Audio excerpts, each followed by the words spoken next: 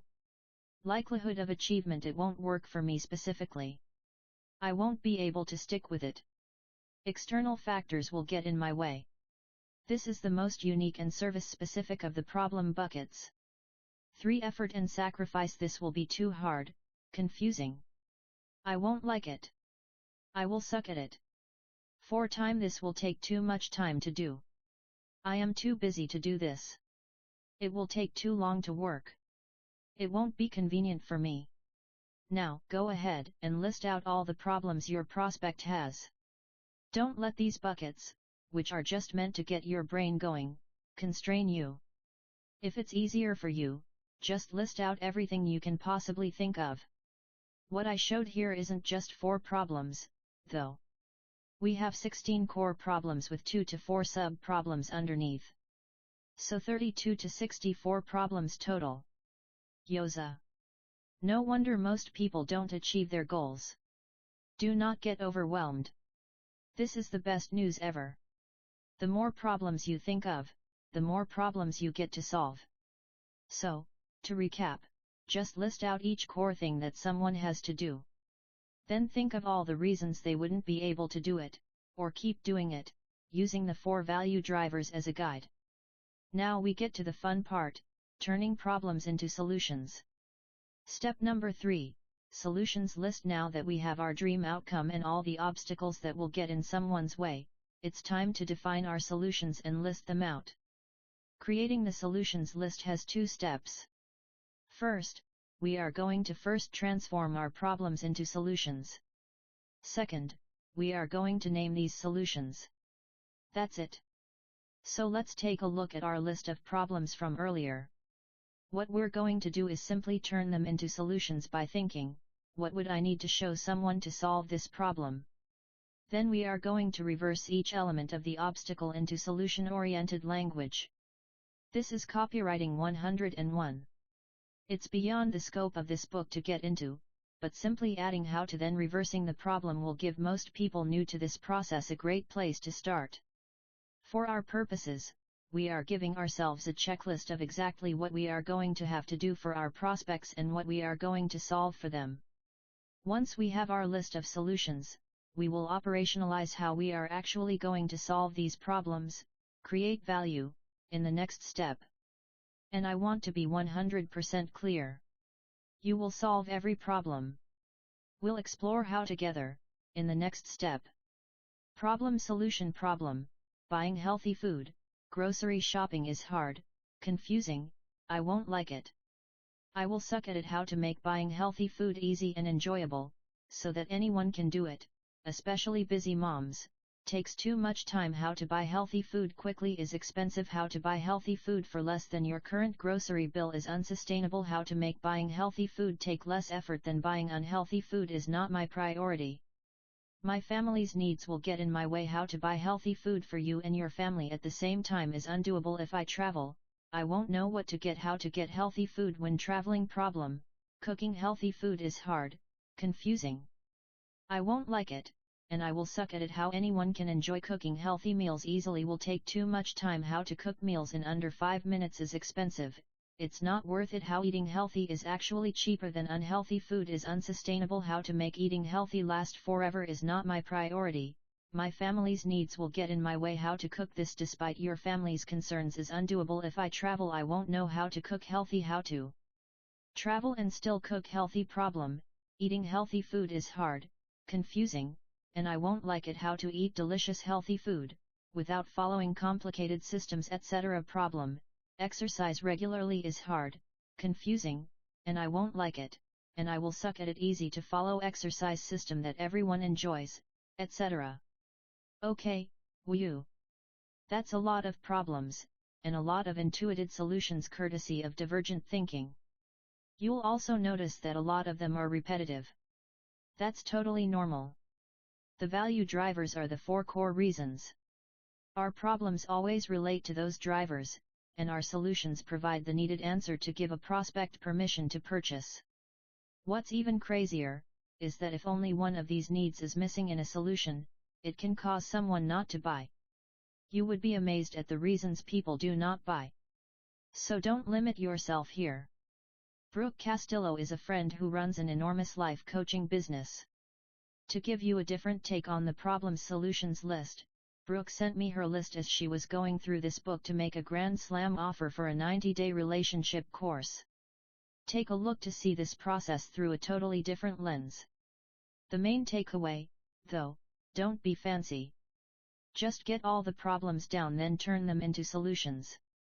Regardless of whether the offer you're creating is around fitness, like the example, a relationship course, like Brooke, or something wildly different, like earaches, we now know what we need to do. Step 4 is the how, and how to do it without breaking the bank. Free gift number 5 bonus tutorial, offer creation part 1. If you want to walk through the process with me live, go to acquisition.com/training/offers, then select Offer Creation Part 1 to watch a short video tutorial. As always, it's absolutely free. I also have a free offer creation checklist for you that you can swipe and immediately deploy in your business. Enjoy! 10 Value Offer, Creating Your Grand Slam Offer Part 2, Trim and Stack Cut. Cut. Cut. Friends to Rachel Green and Friends. I divided this chapter into 2 parts because it's the meatiest section in the book. It's also the most important. Without a valuable product or service, the rest of the book won't be as actionable. We just covered all the problems we are going to solve. The second half of making your offer is breaking down tactically what we are going to do/provide for our client. In theory, we'd all love to fly out and live with our customers to fix their problems. In reality, that wouldn't make a very scalable business. We need our offer to be incredibly attractive and profitable. That being said, if this is your first Grand Slam offer, it's important to over-deliver like crazy. Maybe flying out isn't such a bad idea in the beginning. Make some sales, then think about how to make it easier for your clients. You want them to think to themselves, "I get all this, for only that." In essence, you want them to perceive tremendous value. Everyone buys bargains. Some people just buy $100,000 things for only $10,000. That's where we want to live, high prices, but a steal for the value, like hopefully this book so far. Sales to fulfillment continuum. In order to best absorb the notions of trimming and stacking, we need a mental reframe. Enter the sales to fulfillment continuum. Whenever you are building a business, you have a continuum between ease of fulfillment and ease of sales. If you lower what you have to do, it increases how hard your product or service is to sell. If you do as much as possible, it makes your product or service easy to sell but hard to fulfill because there's more demand on your time investment. The trick, and the ultimate goal, is to find a sweet spot where you sell something very well that's also easy to fulfill. I have always lived by the mantra, create flow. Monetize flow. Then add friction. This means I generate demand first. Then, with my offer, I get them to say yes. Once I have people saying yes, then, and only then, will I add friction in my marketing, or decide to offer less for the same price. Practicality drives this practice. If you can't get demand flowing in, then you have no idea whether what you have is good. I'd rather do more for every customer and have cash flow coming in, than optimize my business but have zero cash flow coming in after, and zero idea about what I need to adjust to better serve my customers. Here's a perfect example to drive this home. When I started Gym Launch, gym owners reached out asking me to help. They needed so much help, I didn't know where to start. But I wanted to make sure they got way more than they paid me. So here's what I ended up doing to fill their gyms. I would fly out to their gym for 21 days, spend my own money on hotels, car rentals, eating out, advertising, generate the leads, work the leads, then sell for them. I would even do the first onboarding meeting with clients to get them started. In short, I did everything. I took on all the risk. They only had to put down $500 to reserve their date, which I made refundable at the end of their launch. So they had zero financial risk, zero time risk, zero effort, and the deal was, I got to keep all the upfront cash collected from selling their services, and they got clients for free. You can imagine how this was a pretty compelling offer. On my own, I was able to sell about $100,000/mo in upfront cash for myself. So these deals were very lucrative for me. Over time, I scaled that to a team of 8 guys selling every month. But this began to wear on me and the team. It was at that point that I realized that if I were to simply teach them how to do what I did, I could charge maybe a third of what I would normally make, but I would be able to help hundreds of gyms a month instead of 8. And, I could do it all sleeping in my own bed every night. My promise was fundamentally the same, I will fill your gym in 30 days. It was simply the how and what I did that changed. The how and what is what we are breaking apart. When talking to business owners about their model, I tell them to create cash flow by over-delivering like crazy at first. Then use the cash flow to fix your operations and make your business more efficient. This revision process can be pretty seamless. You may not even have to change what you offer. You may just end up creating systems that create the same value for the customer but cost you significantly less resources. Ultimately, this is how businesses beat one another. Understanding this will be important as you scale your business. Now that we've established the importance of the fulcrum and how to approach the sales fulfillment balance at the outset, let's cover the last 2 steps of creating our Grand Slam offer. To recap quickly, remember that we covered identifying dream outcomes, Step 1, listing problems, Step 2, and determining solutions, Step 3. Step number 4, create your solutions delivery vehicles, the how. The next step is thinking about all the things you could do to solve each of these problems you've identified. This is the most important step in this process. This is what you are going to deliver. This is what you are going to do or provide in exchange for money. For the purposes of keeping creativity high, divergent thinking, think about anything you could possibly do. Think of all the things that might enhance the value of your offer. So much so that they would be stupid to say no. What could you do that someone would immediately say, all that? Seriously? Yes, I'm in. Doing this exercise will make your job of selling so much easier. Even if you come up with something you're not actually willing to do, it's okay. The goal here is to push your limits and jog your brain into thinking of a different version of the solution you'd normally default to. This is where you get to flex your entrepreneurial creativity. Reminder, you only need to do this once. Literally one time for a product that may last years. This is high value, high leverage work. You ultimately get paid for thinking. You got this. This should be fun. Go ahead and list out all your possibilities now. Then I'll take you through my example. I'll just use the buying food problem from earlier as an example. I like to group things by how many people I'm going to deliver this thing to at once. My list is below. And at the bottom, I've given you my cheat codes for how I think through this to get even more creative. Problem: buying healthy food is hard, confusing, and I won't like it if I wanted to provide a one-on-one solution I might offer.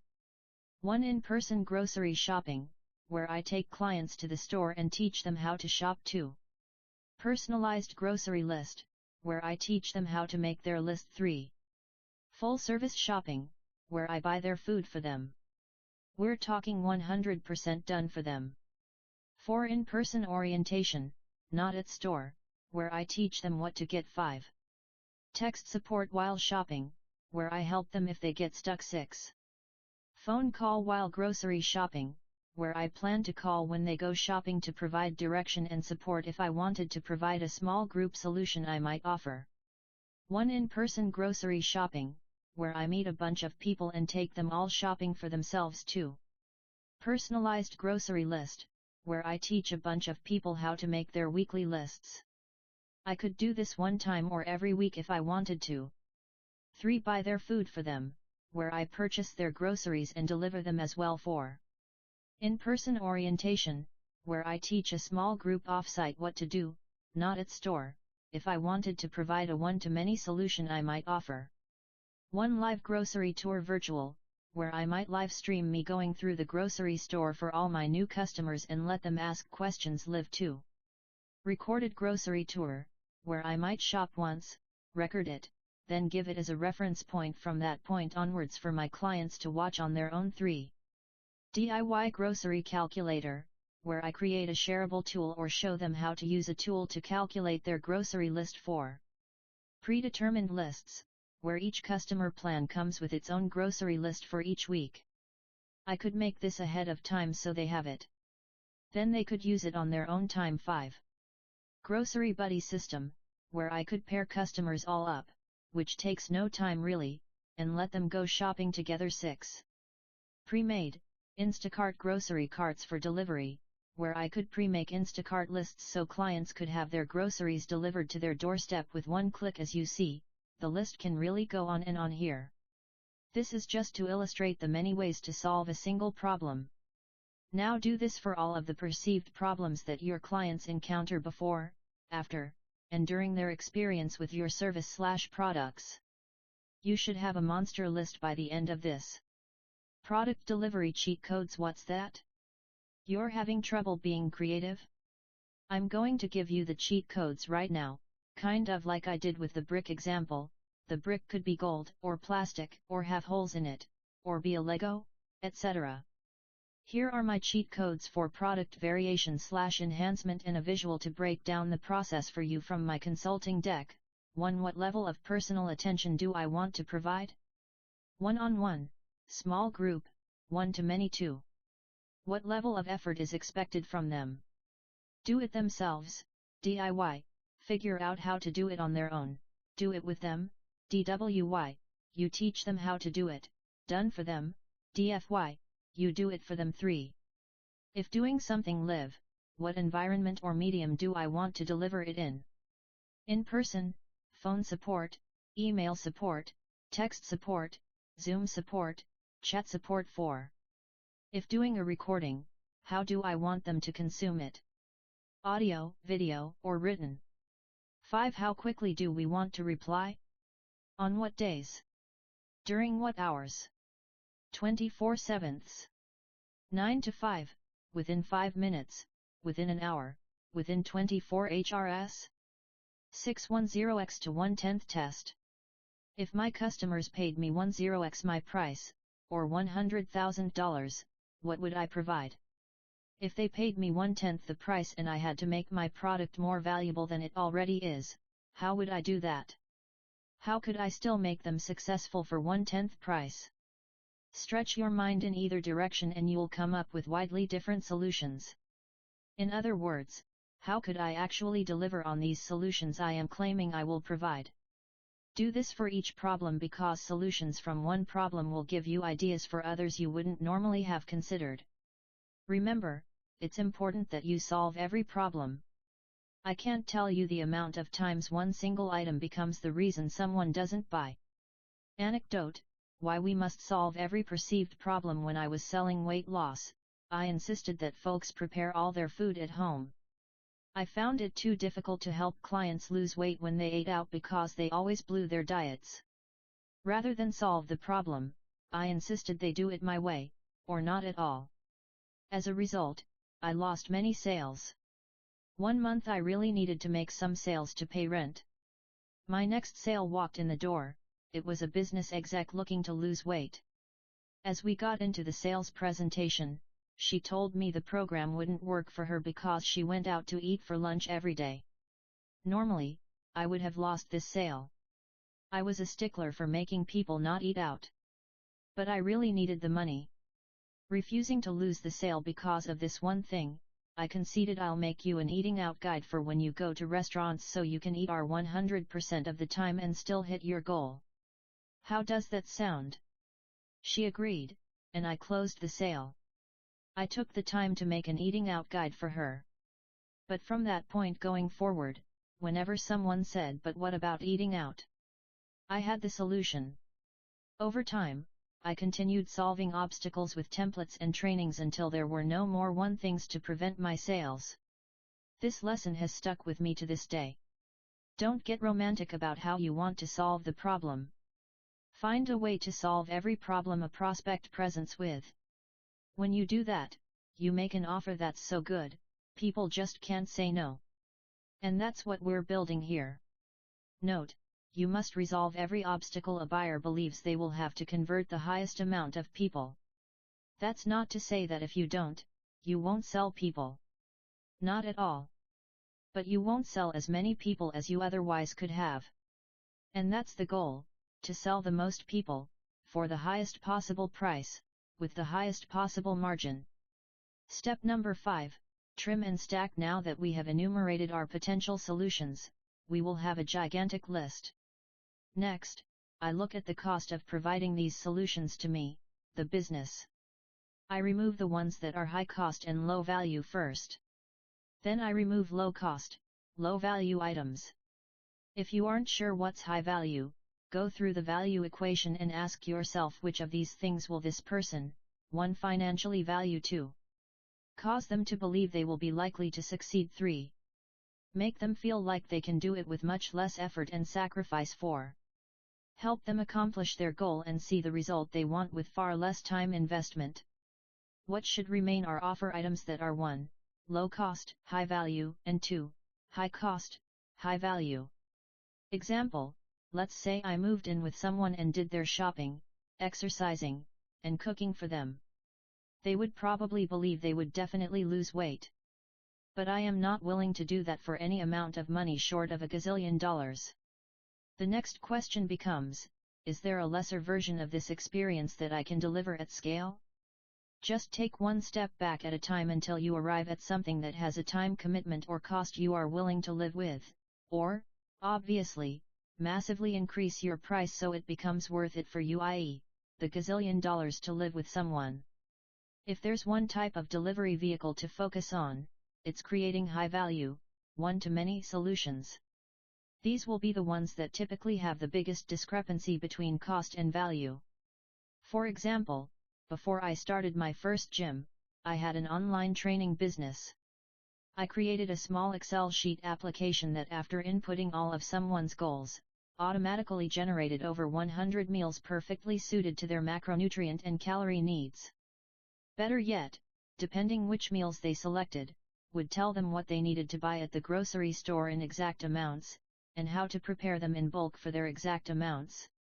It took me about 100 hours to put the whole thing together. But from that point going forward I sold truly personalized eating plans for very expensive prices, but they only took me about 15 minutes to make. High value. Low cost. These types of solutions require a high, one-time cost of creation, but infinitely low additional effort after. FYI, this is exactly why software becomes so valuable. That doesn't mean you don't ever want to do something in a small group or one-on-one model. After all, I do one-on-one with all of my portfolio company CEOs that we help scale past $30M plus. You just want to make sure you save those high-cost items for big value adds only. If you think you can accomplish the same value with a lower-cost alternative, then do that instead. When I was running my gym, I went through this exercise and created bulking blueprints, an eating out system, a travel eating and workout guide, meal plans for every body weight and gender, a grocery list calculator, plateau-busting meal plans, for when they got stuck, fast cooking guides partnered with meal prep services, and did in-person nutrition orientations with every client one-on-one. Many of the one-to-many solutions require more upfront work. Once created, however, they become valuable assets that create value in perpetuity. It's worth putting in the time to create these because they will create high-margin profit for years to come. Real talk, the meal plans I made for my gym have been used by 4,000 plus gyms now and literally hundreds of thousands of people. They are simple and easy to follow. So they have provided ample return for the week or two of dedicated time I spent making them. And if you ever have the desire to build a repeatable business model, something that scales, these assets you create will become the bedrock. This book, for example, is a high-value asset that is low-cost overall. Sure, it costs me a lot up front, but each additional book I sell after my first one costs me very little and provides tremendous value. The final high-value deliverable. Let's sum this up before we configure our final high-value deliverable. Step number 1, we figured out our prospective client's dream outcome. Step number 2, we listed out all the obstacles they're likely to encounter on their way, our opportunities for value. Step number 3, we listed all those obstacles as solutions. Step number 4, we figured out all the different ways we could deliver those solutions. Step number 5a, we trimmed those ways down to only the things that were the highest value and lowest cost to us.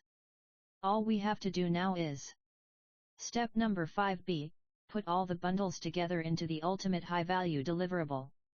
So let's go back to the example. We see our prospects struggled with the following. Format note: I'm going to display each problem solution set as problem solution wording sexier name for bundle.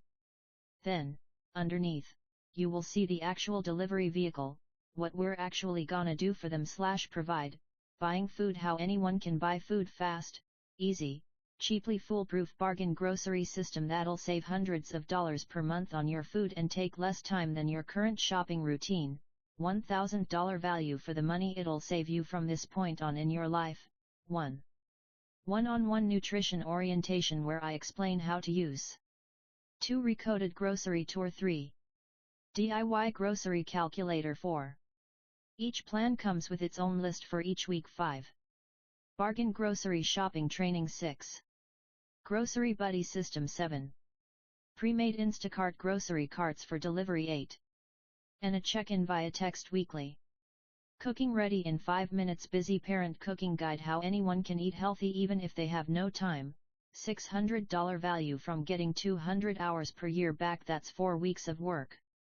1. One-on-one nutrition orientation where I explain how to use. 2. Meal prep instructions. 3. DIY meal prep calculator. 4.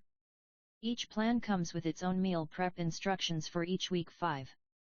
Meal prep buddy system. 6. Healthy snacks in under 5 minutes guide. 7. A weekly post they make to tag me for feedback, eating personalized lick your fingers good meal plan, so good it'll be easier to follow than eating what you used to cheat with and cost less. $500 value. 1. One-on-one nutrition orientation where I explain how to use. 2. Personalized meal plan. 3. 5 minutes morning shake guide. 4. 5 minutes budget lunches. 5. 5 minutes budget dinners. 6. Family size meals. 7. A daily picture of their meals. 8. One-on-one feedback meeting to make adjustments to their plan, and upsell them. Exercise fat burning workouts proven to burn more fat than doing it alone, adjusted to your needs so you never go too fast, plateau, or risk injury. $699 value. Traveling the ultimate tone up while you travel, eating and workout blueprint for getting amazing workouts in with no equipment so you don't feel guilty enjoying yourself. $199 value. How to actually stick with it, the never fall off accountability system, the unbeatable system that works without your permission. It's even gotten people who hate coming to the gym to look forward to showing up. $1,000 value. How to be social, the live it up while slimming down eating out system that will give you the freedom to eat out and live life without feeling like the odd man out. $349 value. Total value, $4,351. All for only $599. Author note: most of our facilities now sell this bundle for longer periods of time for $2,400 to $5,200. Wild. As we got better at creating and monetizing value, the prices and profit of our facilities skyrocketed. Once you start down this value creation process, each additional piece of value you create stacks on top over time. This is why it is important to begin. Can you see how much more valuable this is than a gym membership? The bundle does 3 core things. 1. Solves all the perceived problems, not just some. 2. Gives you the conviction that what you are selling is one of a kind, very important. 3. Makes it impossible to compare or confuse your business or offering with the one down the street. We finally have what we are going to deliver in all its glory. That being said, it is unlikely we would present it in this way. Depending on whether we sell one-on-one or one-to-many, we would present this differently. I will address how to present each of these bundled items in the bonus section. Next section. Summary points: we went through this entire process to accomplish one objective: to create a valuable offer that is differentiated and unable to be compared to anything else in the marketplace. We are selling something unique. As such, we are no longer bound by the normal pricing forces of commoditization. Prospects will now only make a value-based rather than a price-based decision on whether they should buy from us. Hurrah! Now that we have our core offer, the next section will be dedicated to enhancing it. We will employ a combination of psychological levers: bonuses, urgency, scarcity, guarantees, and naming. Free gift number 6, bonus tutorial, offer creation part 2. If you want to walk through the profit maximizing trimming and stacking process with me live, go to acquisition.com/training/offers and select creating offers part 2. You'll also find some checklists I made to make this process more streamlined for you so you can reuse for each product you make. As always, it's absolutely free. Enjoy! Section 4, enhancing your offer scarcity, urgency, bonuses, guarantees, and naming. 11 Enhancing the offer, scarcity, urgency, bonuses, guarantees, and naming. But wait, there's more. If you order today. Every infomercial in the 90s. May 2019. Arnold Schwarzenegger's home. After School All-Stars fundraiser. The line of cars outside Arnold's house was around the corner and we were in one of them. We were sitting in our Uber when a security guard with an earpiece, black suit, and black sunglasses knocked on the driver's window. It was like straight out of a movie. The driver rolled down the window. Name: Alex and Leela Hormozzi.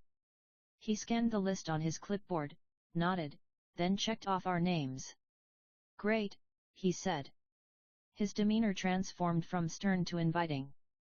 Welcome to the fundraiser. Stay in this line. You'll make a left, then security will escort you the rest of the way. The security guard talked into his walkie-talkie to the next post down the road, signaling our car was approved. Pulling up to the front of the estate was like entering into a Bond movie. Lamborghinis, Bugattis, Ferraris, and brands of cars that are too expensive to even speak of. Old guys with young, scantily clad girls. A-list actors. Celebrities with millions of followers who were recording themselves as they arrived, talking through their iPhones to their audiences. And us. The fundraiser was $25,000 per ticket to attend, with an invite list of only 100. There was a red carpet and all. Every year, the fundraiser culminated in a big auction for memorabilia and items some of the business owners in the audience gave away for charity. We walked around looking at the entertainment stations purposely devised to get donors in the giving mood. We saw $10,000 scotches, $500 cigars, pre-released items from major brands that wouldn't be available to the public until months later. And, of course, the most expensive cuisine you could imagine. Leela and I were just soaking it all in. It was a wonderful night. We definitely felt like cool kids. Ben, the CEO of the charity, saw us looking lost and walked over. He took me by the arm to introduce me to some of the other donors. These were all men who were older than me and donating $100,000 and up without a second thought. The man he introduced me to was one of the charity's biggest donors. He had built an ultra-high-end jewelry and watch business. I'm talking $100,000, $500,000, $2,000,000 plus rare status symbols that people buy only so other 0.001%ers know they belong.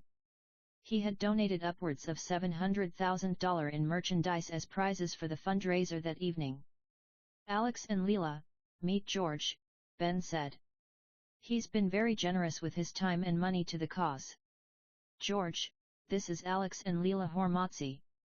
They're donating $1 million tonight to Oasis. I figured you are both good people and wanted to connect you two. Nice to meet you both, George said with calm, weathered eyes. He was in his late 60s, tall and sturdily built. You could hear his Eastern Bloc origins in his accent. He sounded like a man who had fought tooth and nail to be here, but had softened his demeanor for gatherings such as these. But the tiger with teeth and claws remained under the surface, ready to be called upon at a moment's notice. I felt like I understood this guy. Ben broke the ice. So, George was the one who got me to raise the price from $15,000 per ticket to $25,000. We had more demand than ever this year. But I took his advice. I cut the amount of tickets we sold and raised the prices. That's right, said George, content that his sage business advice had been followed. When demand increases, cut supply. He perked up slightly as we talked about money. This man had built his business from nothing and had found ways to sell things for extraordinary profits by understanding human psychology. I had long learned about supply and demand, but this guy was using its psychological underpinnings to fuel a fundraising. You could take the tiger out of the jungle, but not the jungle out of the tiger. People want what they can't have. People want what other people want. People want things only a select few have access to. He was dead right. They had raised an extra $1 million that night before the event had even started by cutting the supply of tickets and raising the prices. On top of that, all the people were more qualified than ever to be big donors. The night ended up being the most successful night in the charity's history, raising nearly $5,400,000 from only 100 people, that's $54,000 per head. Each of the items was auctioned off as a one-of-a-kind item. And if you missed it, you would never have a chance again to buy it. Arnold even threw in some bonuses when two people would get high enough in the bidding, allowing the charity to get both donations. It was a masterful display of human psychology at work in a setting where people were knowingly overpaying for products. The products remained unchanged, yet within this setting, an item that wouldn't sell at a different venue for $10,000 sold for $100,000. That's how powerful scarcity, urgency, and bonuses are. And breaking down how to use them to further increase demand for your offer, without changing your offer, is the purpose of this section. Author note: other persuasion powers at play. Scarcity, urgency, bonuses, and guarantees were not the only persuasion tools being employed to get egregious prices at the fundraiser. They also used commitment and consistency, status, peer pressure, goodwill, celebrity endorsements, competition, etc. However, scarcity, urgency, and bonuses are the only three I will be breaking down in this book, as I believe they belong more with the offer and less with the actual selling, which I will talk about in depth in Acquisition, Volume 4, $100 million Sales. The delicate dance of desire. Fundamentally, all marketing exists to influence the supply and demand curve. We artificially increase the demand for our products and services through some sort of persuasive communication. When we increase the demand, we can sell more units. When we decrease supply, we can sell those units for more money. The imperfect profit combination is lots of demand, and very little supply, or perceived supply. The process of enhancing your core offer is designed to do both of these things: increase demand and decrease perceived supply, so that you can sell the same products for more money than you otherwise could, and in higher volumes than you otherwise would, over a longer time horizon. Author note: this assumes a regular business who is not trying to gain mass market penetration for some other strategic advantage. Desire comes from not getting what you want. In fact, I heard this quote that I love from Naval Ravikant: desire is a contract you make with yourself to be unhappy until you get what you want. It follows, therefore, that we only want things we do not have. As soon as we have them, our desire for them disappears. Therefore, if we seek to increase the demand, or desire, we must decrease or delay satisfying the desires of our prospects. We must sell fewer units than we otherwise can. Let that sit with you for a second. Consider this example. We promote some 2-day workshop that is upcoming. First we whisper that it's coming. Then we tease it with some of the benefits. Then we shout that it is launching in a week. Then, when we launch this amazing workshop, we have two supply-demand scenarios. Scenario 1, we sell 10 units at $500 each, sell entire pyramid at price, all say yes. Scenario 2, we sell 2 one-day workshops one-on-one for $5,000 each. Skim top of pyramid, with 80% not purchasing. It's worth noting that each of these prospects have a different buying threshold. In my experience, demand for services is non-linear. Instead, I've found demand to be fractal, 80/20ths. In other words, 1/5 of the prospects are willing to pay 5 times the price, or more. In the example, I might have 10 people willing to pay $500, but 2 of them willing to pay $5,000. So, I would make more, have lower costs, more profits, provide more value, and increase the demand in the remaining prospect base by selling fewer units. Think about how exclusive Scenario 1 vs Scenario 2 would feel. Think about all the people who would want to purchase, but would not be able to. Would this increase or decrease their desire? It would increase it, of course. On top of that, if people see that others who were able to get in are loving it, it would further increase their desire. And the next time, they would act with more urgency, and be willing to pay more for the same thing than they originally did. So now, in the aftermath of our second scenario, we still have 8 people who have unsatisfied desire. This increases their desire further. And to boot, we now have new prospects who weren't in the original pool who now want what we have. The next time we promote Scenario 2, we then open 3 spots at the same price and sell them all, still leaving some prospects with pent-up demand. This is a continuous theme. Conversely, if we were to promote Scenario 1 again, the $500 price point, we would probably sell fewer slots the second time around. Why? We have no pent-up demand. All desire has been satisfied. When you pull the trigger too early, each successive instance we promote, we sell even fewer. Eventually, we run out of sufficient demand to make even a single sale. This is the sad state many businesses find themselves in, always trying to generate more demand to make another quick sale. Hormozzi law: the longer you delay the ask, the bigger the ask you can make.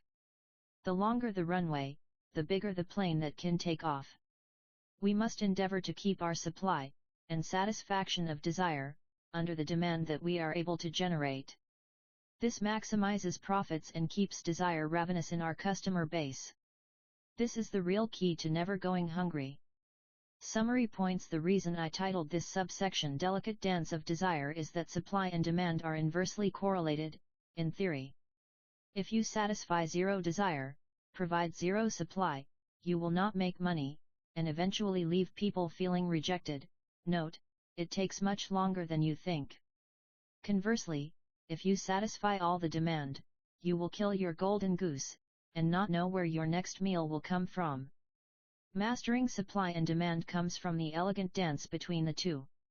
If you sleep with your significant other every day, they have less desire than if you haven't slept with them for a week. We want the ravenous prospect, not merely the aroused. Therefore, understanding the interplay between these variables is key to enhancing your offer and the amount of profits you will make over time. Up to this point, we have covered all the things inside of your offer that can make it immune to price comparison and transform regular services and products into things that people will find a way to pay for. It would follow that the next variable that can make your offer more desirable is how it is presented. In other words, the outside variables that position the product in your prospect's mind. These forces are often more powerful than your core offer. In this next section, Enhancing Your Offer, I will show you how 1. Use scarcity to decrease supply to raise prices, and indirectly increase demand through perceived exclusiveness. 2. Use urgency to increase demand by decreasing the action threshold of a prospect. 3. Use bonuses to increase demand, and increase perceived exclusivity. 4. Use guarantees to increase demand by reversing risk. 5. Use names to re-stimulate demand and expand awareness of my offer to my target audience. I will define each, then give you examples of how to use them. We will use all these variables to enhance our offer and shift the demand curve in our favor, leaving our customers always wanting for more. We will start by tactically stimulating fear of missing out, aka FOMO, through scarcity. 12. Enhancing the offer, scarcity sold out. Scarcity is one of the most powerful and least understood forces to unlock unlimited pricing power. If you want to learn how to sell air for millions of dollars, then pay attention.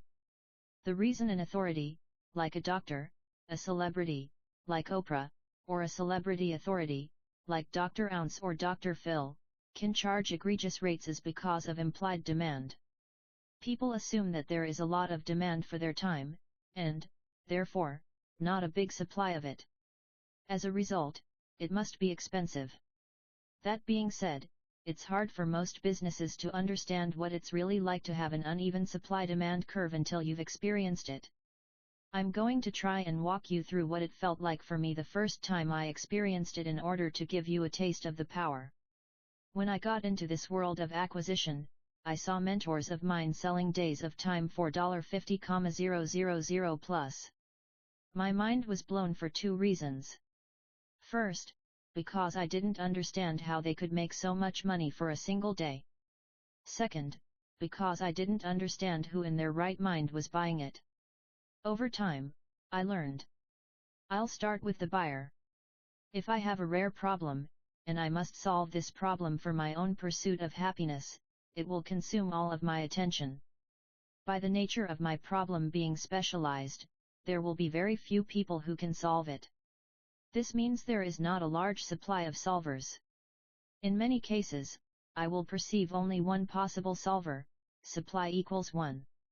Real-life value case study: there are many people who can solve the problem, how do I make $10,000 per month? But far fewer who can solve, how can I add $5 million in profit without adding any extra product lines to my business? This was a real project that took me 60 minutes and resulted in exactly $5 million in bottom-line profit by slightly altering the pricing model of the business. You could say the business owner was very happy with the result of the engagement. Beyond that, if solving this problem speeds up my achievement of a goal by a year or two, or immediately results in me making hundreds of thousands of dollars, or millions of dollars, that solution becomes far more valuable, does it not? Of course it does. And so, it would follow, if I can pay someone $50,000 for a day of their time, and see an increase of $500,000 per month in revenue within 3 months because of the insights and strategies revealed, that would be a hell of a return on investment, right? So there are two components to the value: first, how rare the sources are; second, the actual value being provided. The value and rarity compound to create some truly breathtaking profits. Specialized consultants are paid millions of dollars to solve problems worth tens of millions to clients. The client pays for all the experience and expertise the expert has and avoids the cost of errors, time and money. In short, they skip the bad stuff and go straight to the good stuff more quickly and for less money than it would cost to figure it out on their own. A beautiful economic exchange. I personally experienced this for the first time when I had two different people offer me $50,000 for a day of my time after speaking at an event. They were scaling an education business in a niche, not too dissimilar from my own, and could not get past the $1 million per month mark. As someone who was doing $1 million per week in the same business type, at the time, I was a very specific type of person with the keys to their problem. So what happened, you ask? Drum roll. I didn't accept their offers. Why? Because I was making more than $50,000 per day in profit from my business and didn't want the distraction. Author note: it was years later that I started acquisition.com to help these very people. But instead of charging a day rate, I simply become an equity holder in the company to completely align interests for short and long term, and so I can see the implementations through. And as my time is limited by the laws of physics, for everyone else below that $3M $10M per year mark, I make all these materials for free, smiley face. After the event concluded and I was speaking with Leela, I realized how I had somehow become one of those people I had always wondered about. It was a very surreal experience for me. I finally understood how premium prices were truly made simple: supply and demand. There is little that substitutes for incredible demand. You can try and fake it, but there is a special type of zero fucks given vibe that's hard to replicate when you truly do not need a person's money, or even want it. That's how these guys can charge so much, because they don't need it. The person who needs the exchange less always has the upper hand. I always try to remember that. It's one of the negotiating and pricing principles that has best served me in my life. But Alex, how are you going to show me how to use scarcity to increase the amount of people who want my offer when currently no one does? Great question.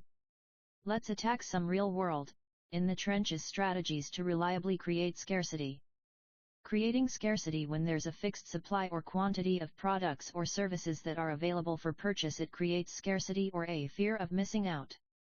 It increases the need to take action, and by extension, purchase your offer. This is where you publicly share that you are only giving away X amount of products or can only handle Y new clients. For example, if a musician drops a limited edition hoodie and says he only made 100 and they will never be made again, are you more or less likely to buy it than one that is always available? More likely, naturally.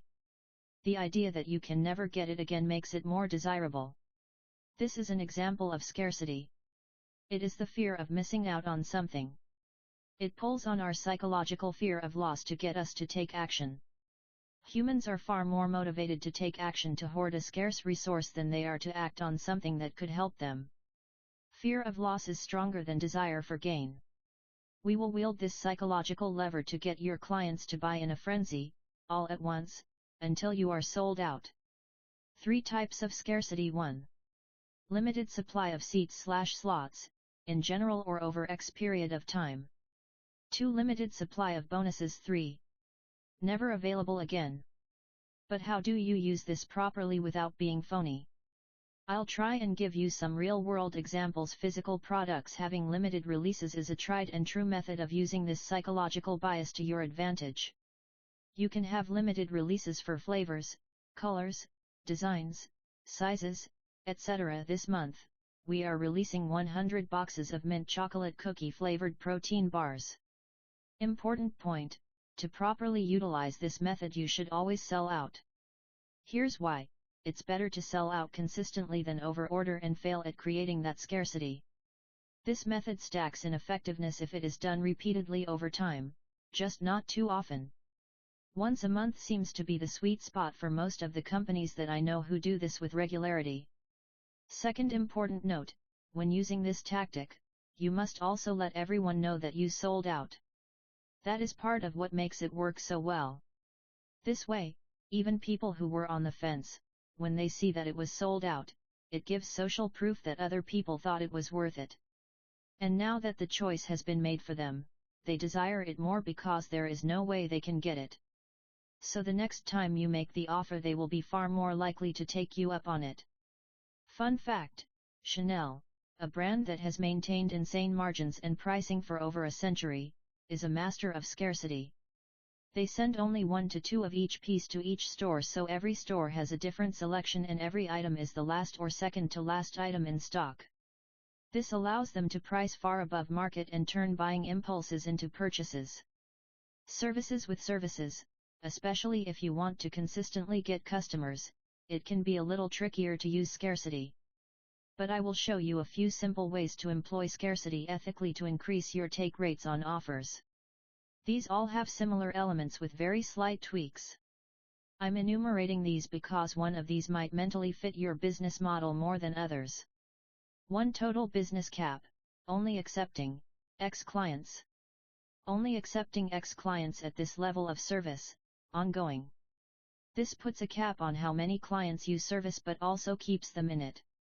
You create a waiting list for new prospects. The moment the door opens, they jump right in and price resistance disappears. Periodically, you can increase capacity by 10 to 20%, then cap it again. This works well for your highest tiers or service levels. This is like saying my agency only will service 25 customers total. Period. Over time you can increase your prices and squeeze the lower performing accounts out and bring in new, more profitable accounts, or you can periodically open slots as your capacity allows, always leaving some demand unmet. 2. Growth rate cap: only accepting X clients per week, ongoing. We only accept 5 new clients per week and we already have the first 3 spots taken. I have 6 more calls this week, so you can take the spot or one of my next calls and you can wait until we reopen. I have used this method since the beginning of my business. I always knew what my capacity was per week, and simply chose to let our prospects know how many openings we had left. This banks on the fact that you can only handle a certain amount of new clients anyways, on a regular basis, so you might as well let them know it. 3. Cohort cap: only accepting X clients per class or cohort.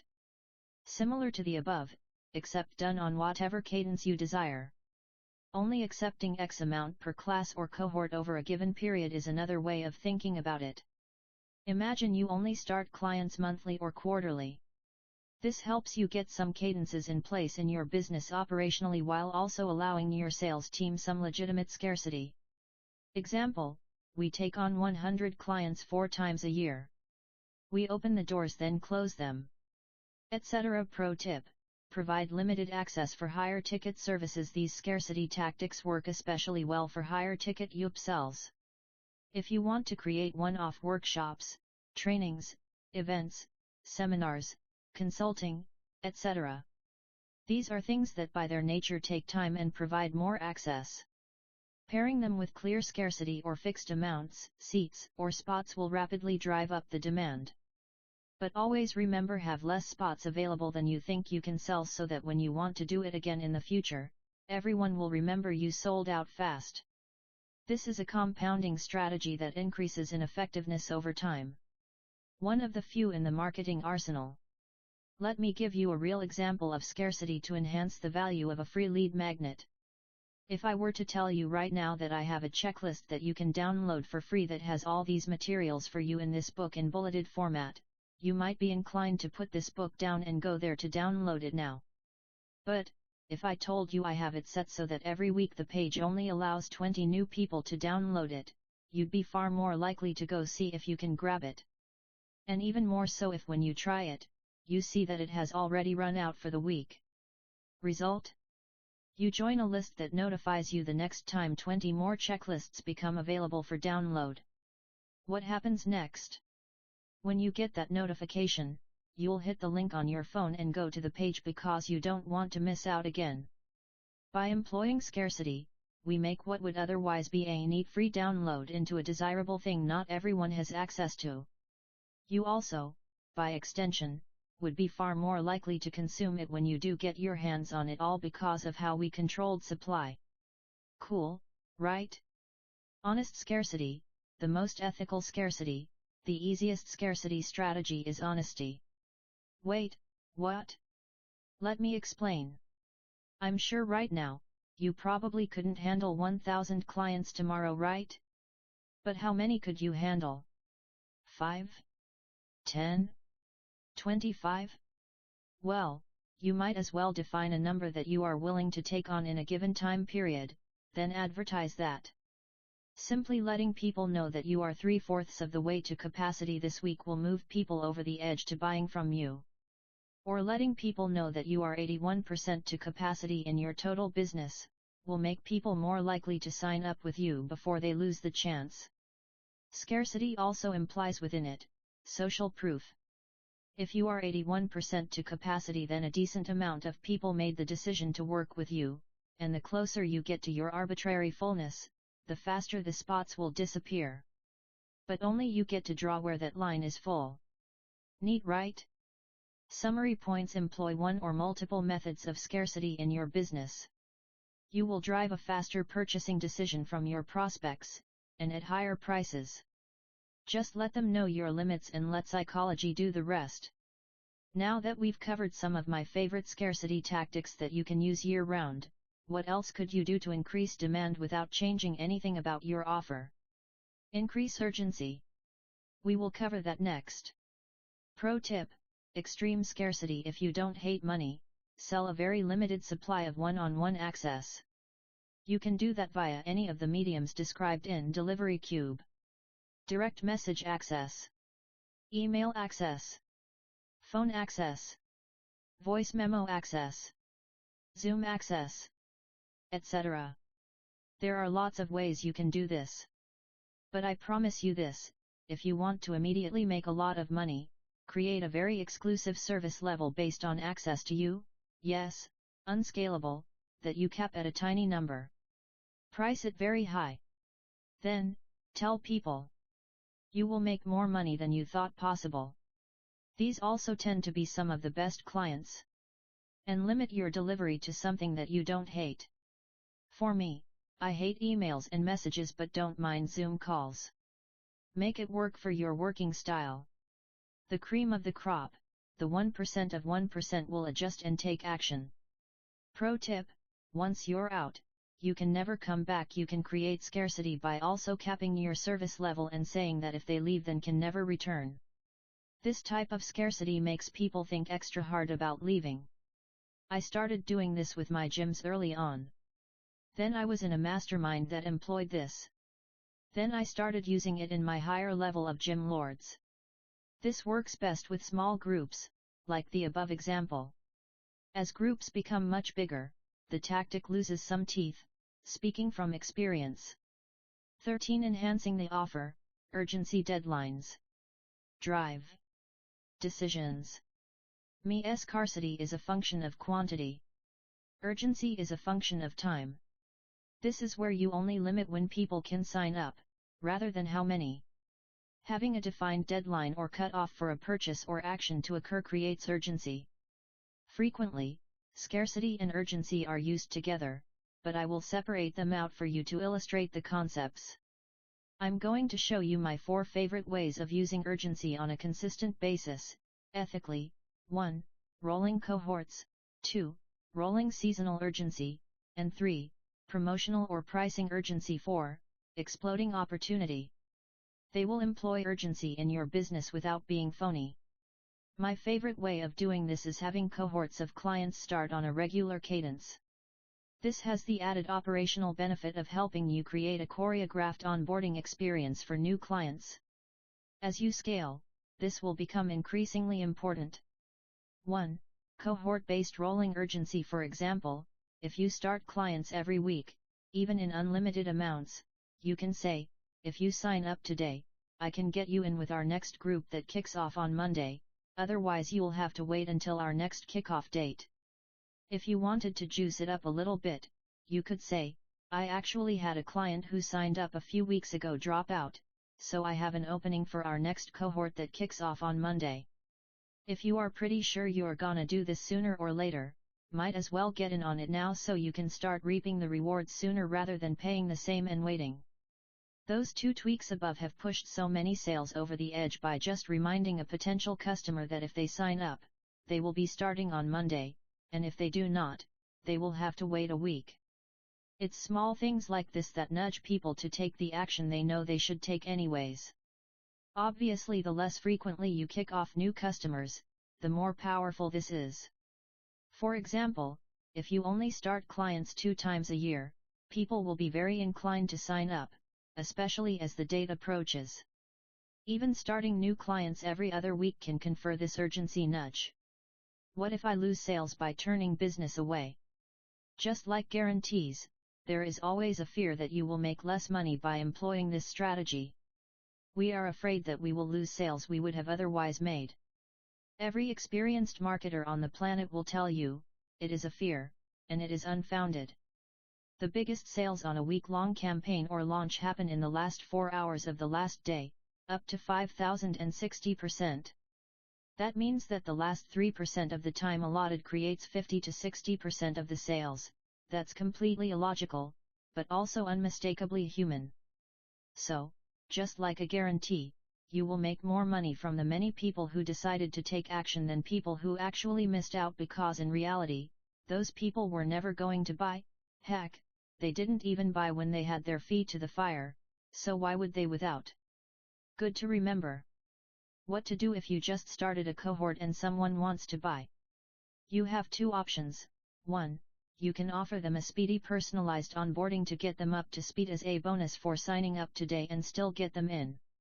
Or, my preference, 2, you can explain to them that since the next group starts in a little, they will have the advantage of having more time to review the materials, talk to their employees, for B2B products, or family members, for B2C products.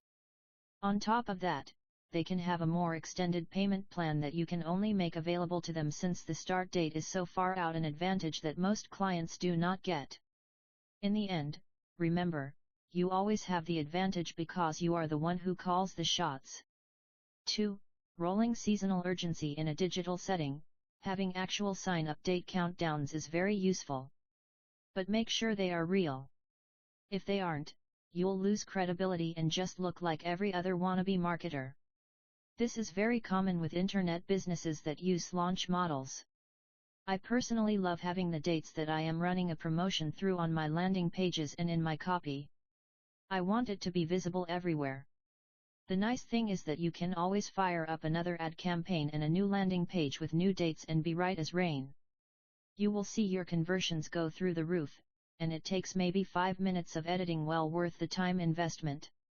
Example, our New Year promotion ends January 30th. Next month, our Valentine's Lovers promo ends Feb 30. Next month, our Sexy by Spring special ends March 31st. Next month, our Fools in Love April promo ends April 30th. The actual promotion may be the same, but naming it something different by season gives you a real differentiator that gives you a start and a finish. Deadlines drive decisions. By simply having these, you can point to them and let human beings push themselves over the edge so as not to miss out. Pro tip: local businesses. This is my #1 strategy for local businesses. They must vary their marketing more frequently than national advertisers. Putting a new wrapper with a date on the same core service gives you urgency and novelty that will consistently outperform the same old campaigns. 3. Pricing or bonus-based urgency. This is another way of creating urgency using your actual offer or promotion/pricing structure as the thing they could miss out on. Kind of brilliant. It allows businesses that sell clients year-round to still use urgency. For example, yes, let's get you started today so you can take advantage of the discount you came in for. I'm not sure how long we will be running it as we change them every 4 weeks or so, and this is one of the better ones we have run in a while. This creates some fear of missing out on the promotion, or discount or bonuses, rather than your actual service. It would be a lie to say that if you own a roofing business you won't service them if they buy after the date. But, if you talk specifically about the promotion, you can often elicit the same urgency on buying in the prospect while maintaining your integrity. Win-win. You can interchange a pricing promotion, discount, or added bonuses like free install or free onboarding or an extra workshop, valued at $1,000, if they buy now. These are all things you can swap around your core offer to create urgency. Pro tip: clean your pipeline with every price change. If you ever really are planning on raising your prices, hopefully soon if you are reading this book, then you can always clean out your pipeline by letting people know the price is going up. So get in now. Never raise your prices without letting people know. It shows a position of strength and will give you a nice little influx of cash from the people in the pipeline who were on the fence. 4. Exploding opportunity. On occasion you will be exposing the prospect to an arbitrage opportunity. The opportunity itself has a ticking time clock, as all great opportunities do. Every second someone delays, they miss out on disproportionate gains. Example: if I was explaining an arbitrage opportunity between buying products on eBay and selling them on Amazon, this market inefficiency would over time correct itself. The sooner someone acts, the better it will be for them. This could be true for selling someone on the opportunity of trading cryptocurrencies, buying a stock, getting into a new platform to advertise before competitors jump on the bandwagon. Highly competitive job environments often get job offers that are exploding offers every day they wait to take the job. Their pay or bonuses decrease. This forces prospects to make fast decisions rather than try and wait it out to see if they get a better offer. All of these examples show opportunities that decay with time, so if you find yourself in front of an opportunity like this, make sure to emphasize it. Summary points: adding a deadline and incorporating one or multiple forms of urgency will get more people to take action than would otherwise. I have employed all 4 of these methods with great effectiveness.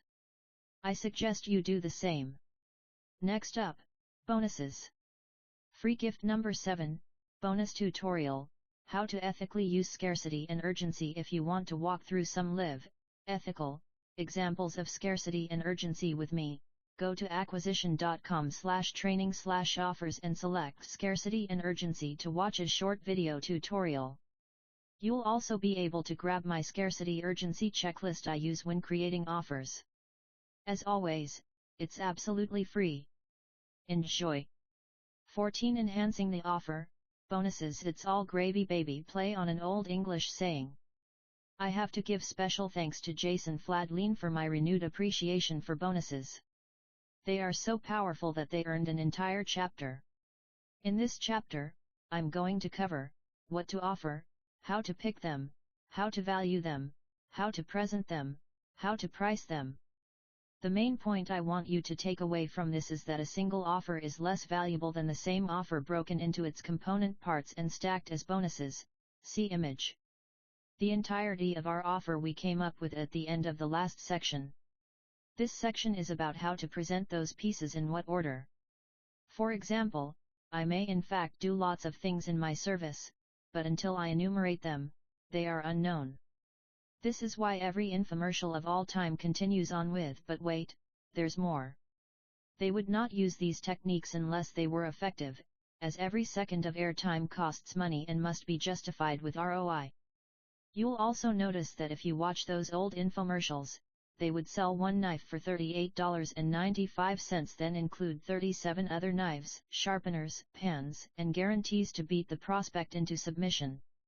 They establish the price, then they expand upon it until you feel it's such a good deal it would be stupid to pass it up. The reason this works is we are increasing the prospect's price to value discrepancy by increasing the value delivered instead of cutting the price.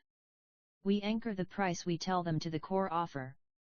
Then with each increasingly valuable bonus, that discrepancy grows wider and wider until it's too big to bear and we snap the rubber band in their mind that is holding their wallet in their pocket. We are now going to present that stack of deliverables that we assembled earlier in a way that makes them irresistible. Pro tip: add bonuses instead of discounting whenever possible on core offers whenever trying to close a deal. Never discount the main offer. It teaches your customers that your prices are negotiable, which is terrible.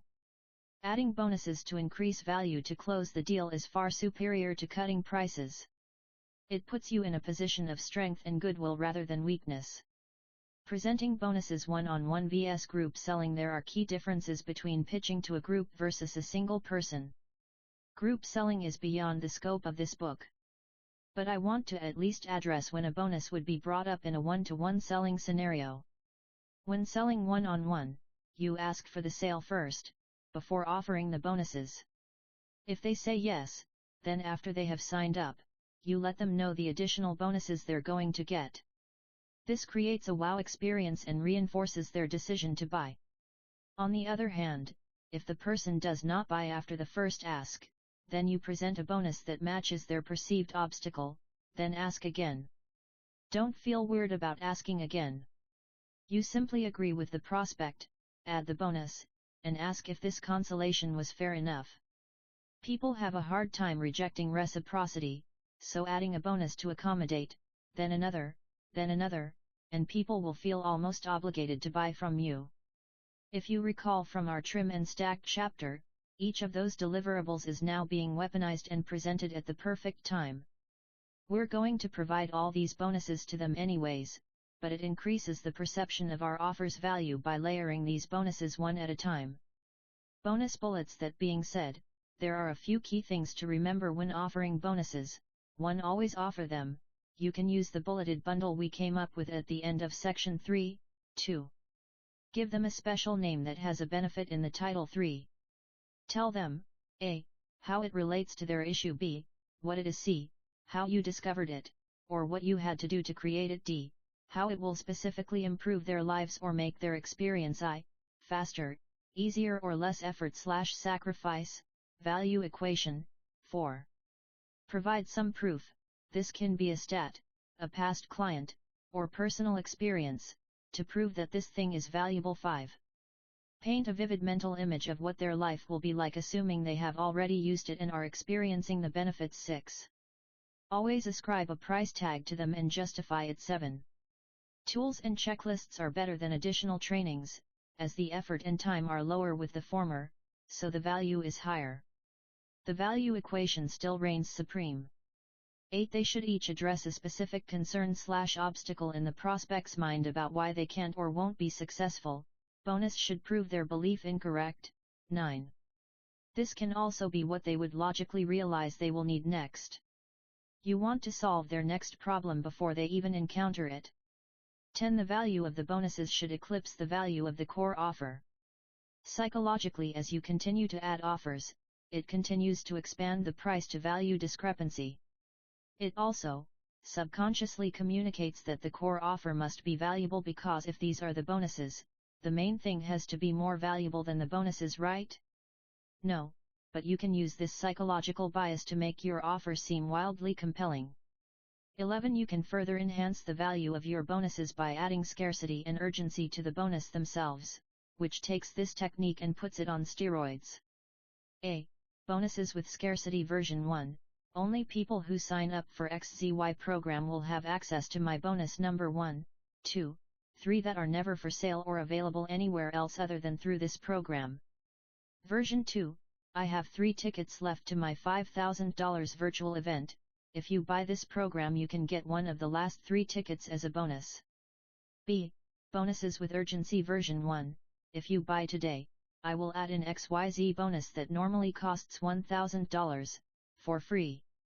And I'll do that because I want to reward action takers. C. With hope, you can see the subtle differences. The first 2 examples aren't constrained by time. They state that if you buy the program, you will get things you normally would not be able to. The bonus with urgency is about them buying today, and if they do not buy today, they lose those bonuses. Minor difference, but worth noting. Advanced level bonuses, other people's products and services. You can get other businesses to give you their services and products as a part of your bonuses in exchange for exposure to your clients for free. This is free marketing for them, and high-value products for you at no cost. Businesses will do this because you are going to give their business exposure for free to the highest quality prospects, your customers. As long as they are not direct competitors, you can get some brownie points, secure some future referral ES, and make your offer more valuable at the same time. If you secure enough of these relationships, you can literally justify your entire price in the savings and additional true-to-price bonuses. For example, if I owned a pain clinic, I might get a massage therapist to give me 1 to 2 free massages to incorporate into my offer. On top of that, I might get a chiropractor to give me 2 free adjustments. Value, $100, a low-inflammation food company to give me discounts for their products, $50 savings, discounts for braces and orthotics, $150 savings, a local health club down the street to give me a personal training session for free and a free month of membership to their pool, $100 value, discounts on pharmaceutical drugs from the local pharmacist, $100/MO in savings. Repeat the above for multiple service providers, so perhaps I get 10 chiropractors to all give me a free adjustment. Now I have 10 free adjustments in my bundle, etc. Now if my offer was $400, then the value of these free bonuses alone is worth more than the $400. As if that weren't already awesome enough, if you really want to be a Jedi, negotiate a group discount and a commission to yourself. This is exactly what we did with our supplement company. Our gym owner clients who use our sister supplement company Prestige Labs sponsored athletes get a 30% discount on our products. On top of that, the sponsored athlete gets paid 40% of all sales netted after the applied discount. So it's a win-win for everyone. Their clients get it for 30% less than our main site. They get paid for giving away exclusive discounts. And we get customers in exchange for the commission paid. Everyone wins. If you are following along, each of these bonuses can become revenue streams for you indirectly by getting clients to say yes more easily, and directly because you can negotiate that each of these businesses can pay you for the people you send their way. So let's also say we negotiated the following affiliate commissions for making the introduction to these businesses. The Chiro gives you $100 per person who comes into their office, the food company gives you free food, yum, orthotics company gives you $100 per person referred, health club gives you a free membership or $50 per person who signs up, pharmacy gives you $100 per person. Now let's look at how much money we made. Our $400 offer now has the possibility of making us an extra $350, pure profit. That's the beauty of these relationships. The other businesses will pay you and you don't have to do anything but refer customers to them that you have already spent the money to acquire. And if you really want to get crazy, come up with a grand slam offer with these partner businesses by using the same concepts in the book so that each of the bonuses themselves becomes even more valuable than a simple commoditized service. Free gift number 8, Bonus, on. Bonuses. There are 1,000,001 ways to use bonuses in your offers. You can get people to act faster. You can price anchor and product anchor, little known. You can get more people to say yes than you otherwise would. If you want to live deep dive with me on this, go to acquisition.com/training/offers and select bonus creation to watch a short video tutorial. I also have a free bonus checklist I use when creating offers. Swipe it for your own business on the house. Summary: we want to employ bonuses because they expand the price to value discrepancy and get people to purchase who otherwise wouldn't. They massively increase the prospect's perception of the value of our offer. So here's what to do. 1. Create checklists, tools, swipe files, scripts, templates, and anything else that would take lots of time and effort to create on one's own, but is easy to use once created. Anything that you can invest in one time that clearly cost time or money to create, but can be given away endless time is a perfect fit for a bonus. 2. Beyond that, make a habit to record every workshop, every webinar, every event, every interview, and use them as additional bonuses, as needed to crush a perceived obstacle. 3. Proactively negotiate group discounts and a referral commission with adjacent businesses that solve needs your customer will have as a result of beginning this process with you. What's the next natural thing they might want? Go to those businesses, get a deal for them they could never get for themselves, because you are negotiating with the purchasing power of all your customers at once. Very powerful. Author note: the longer you are in business, the more of these bonus assets you will have at your disposal. All of these things are valuable. Put them in a vault and keep them in your back pocket to sprinkle into an offer to get the deal closed. Information products work very well here because they have high perceived value, low cost, and zero operational effort besides giving an additional login. Tickets to virtual experiences or events work too. Same goes for a higher level of service that has a fixed cost, like giving someone VIP service for a month, which also doubles as a way of upselling them into that level of service to keep them on it. More on that in book 2. What should be a bonus vs part of the core offer if I am the one fulfilling it? Short answer: wow factor, in other words, something you wouldn't want someone to miss. Many times you have so much stuff you will be providing your customers, good thing, that valuable nuggets can get lost in the mix. You want to take the most distinct ones that can almost stand on their own and pull those out to highlight them. This is especially true for things that are short in length but high in quality or value. Checklists or infographics can condense a lot of information into a small space. Someone might not feel justified paying lots of money for a product launch map, for example, but as a bonus would be perceived as very valuable. Next up, we have our core offer. We are presenting it in a way to increase scarcity and urgency to increase the likelihood they want it even more. We stacked the bonuses of our offer to make the price to value discrepancy out of this world and break our prospects' minds. Next on our magical journey we'll be addressing the big elephant in the room, risk.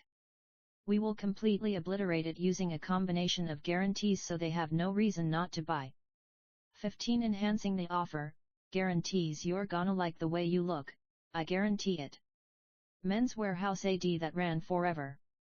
The single greatest objection for any product or service being sold is, drum roll, risk. Risk that it doesn't do what it's supposed to do for them. Therefore, reversing risk is an immediate way to make any offer more attractive. You will want to spend a disproportionate amount of time figuring out how you want to reverse it. That being said, how much more attractive can a guarantee make an offer? Jason Fladlien, who I referenced earlier, once stated that he had seen the conversion on an offer 2-4x simply by changing the quality of the guarantee. It's that important. From an overarching perspective, there are 4 types of guarantees: 1 unconditional, 2 conditional, 3 anti-guarantee, 4 Implied guarantees. You must always hit your guarantee hard, even if you don't have one.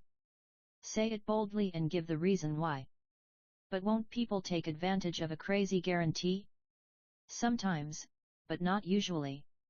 That being said, you must understand the math. If you close 130% as many people, and your refund percentage doubles from 5% to 10%, you've still made 1.23x the money, or 23% more, and that all goes to the bottom line. X, 100 sales, 5 refunds, 5%, equals 95 net sales guarantee offer 130 sales, 13 refunds, 10%, equals 117 net sales 117/95 equals 1.23x, 23% increase. Don't be emotional, just do the math.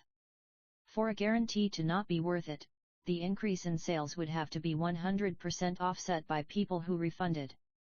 So an absolute increase in sales of 5% would need to be offset by an absolute increase in refunds of 5%, but that might be a doubling of refunds, which is unlikely. So, for the most part, the stronger the guarantee, the higher the net increase in total purchases, even if the refund rate increases alongside it.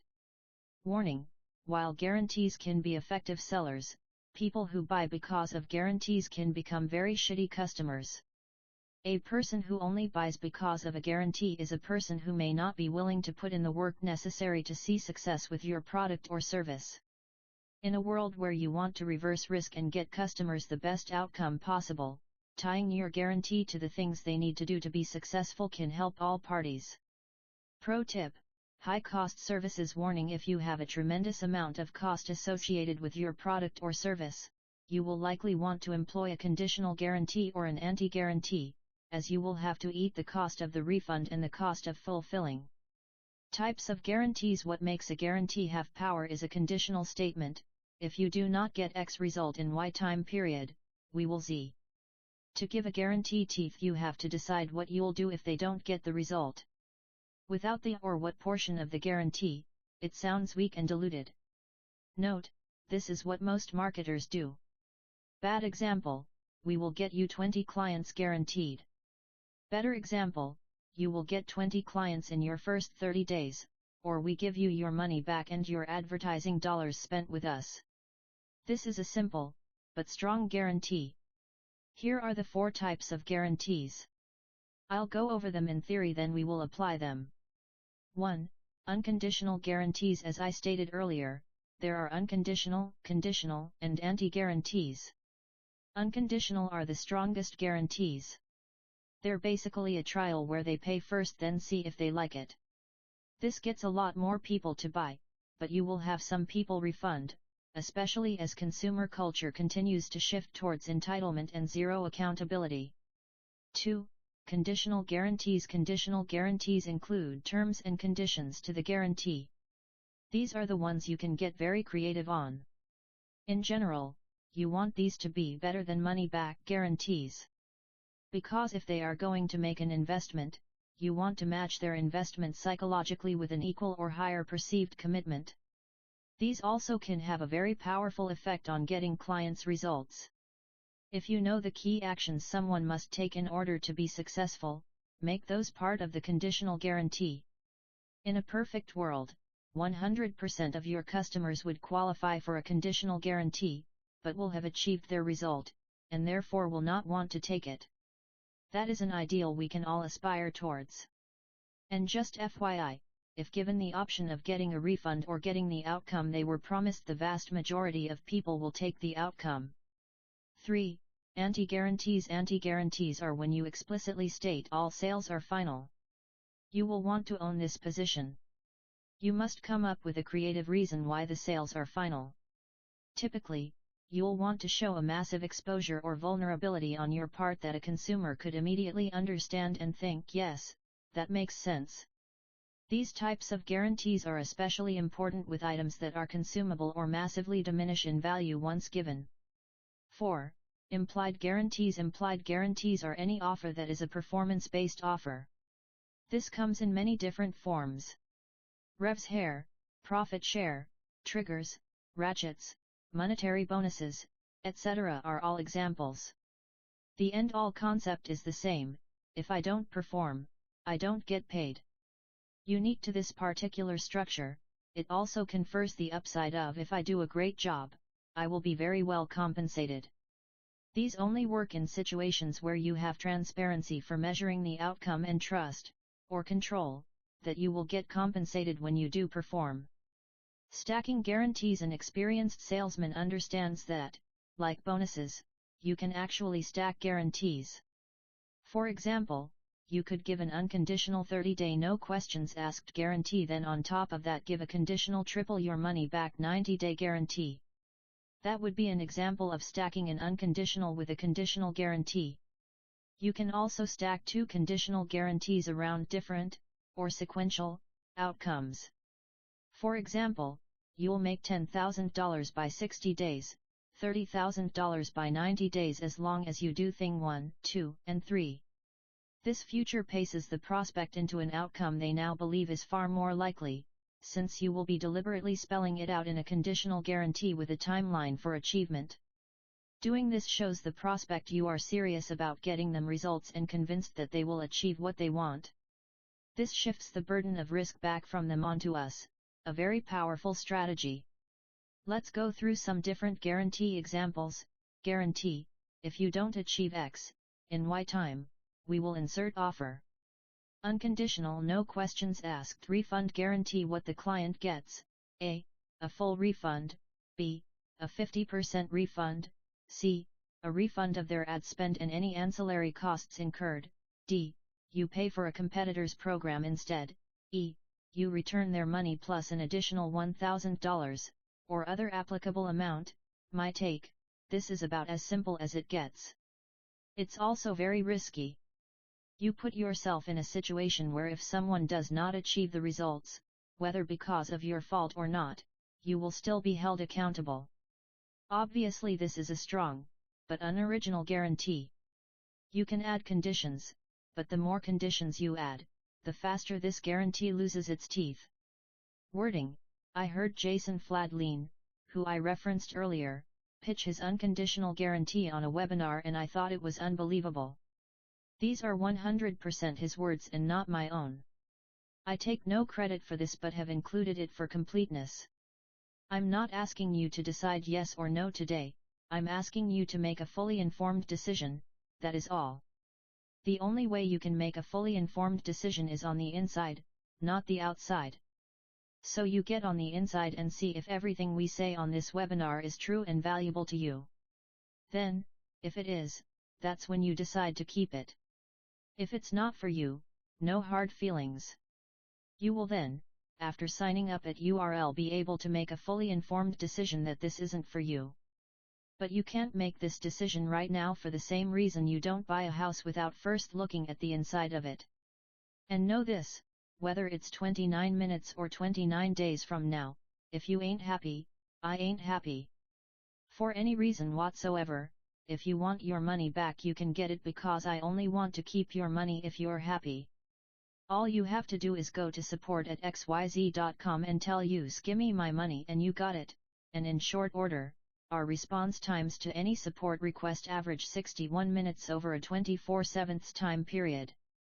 You can only make such a guarantee when you're confident that what you have is the real deal, and I'm fairly confident that when you sign up at URL you're getting exactly what you need to benefit. Pro tip: name your guarantee something cool. If you are going to give a guarantee, spice it up. Instead of using satisfaction or some other vanilla word, describe it more strongly. Generic example: bad 30-day money-back satisfaction guarantee. Creative imagery example number 1, good in 30 days, if you wouldn't jump into shark-infested waters to get our product back, we will return every dollar you paid. Creative imagery example number 2, great, you'll get our famous Club a Baby Seal guarantee after 30 days of using our services. If you wouldn't club a baby seal to stay on as a customer, you don't have to pay a penny. Unconditional satisfaction-based refund guarantee, expanded from above what the client gets. If at any time they're not satisfied with the level of service they're receiving from you, they can request a refund, at any time, for the program. My take: believe it or not, this was my guarantee when I sold weight loss programs. Besides being an irresistible offer, I guaranteed satisfaction. I used the strength of my guarantee to close a lot of deals. Do you think I'd still be in business if I gave a crazy guarantee like that and wasn't good at what I did? Now I'm not guaranteeing you're going to hit this goal in 6 weeks, after all, because I can't eat the food for you. But I am guaranteeing that you will get $500 worth of value and service from us to support you. If you don't feel like we gave you that level of service, I'll write you a check the day you tell me we suck. It works perfectly with a best case/worst case close. Best case, you get the body of your dreams and we give you all your money towards staying with us to hit your long-term goal. Worst case, you tell me I suck, I write you a check, and you get 6 weeks of free training. Both options are risk-free. But, the only thing guaranteed not to help you is walking out of here today. If you are good at what you do, you can use a guarantee like this to push a lot of people over the edge. That line made me a lot of money. I had 2 people take me up on it out of 4,000 sales in 3.5 years. Satisfaction/no questions asked is the highest form of guarantee. It means we could do everything right and you could still ask for your money back. As long as you know the math, you will typically make up for the refunds in spaces with higher and faster closing on the sales side. But you have to be good at fulfilling your promises.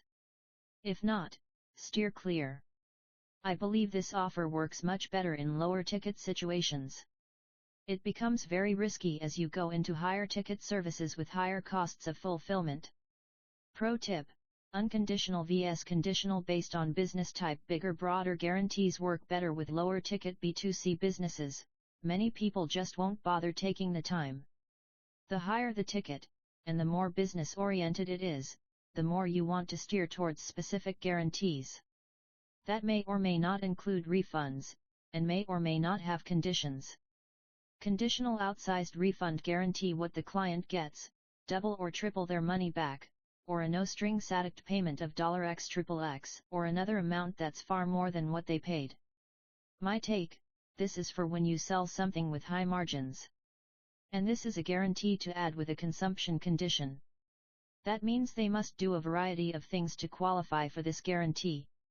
A world-class affiliate marketer, Jason Fladlien, who did $27 million in a single day, recently used an amazing guarantee for a course he sold.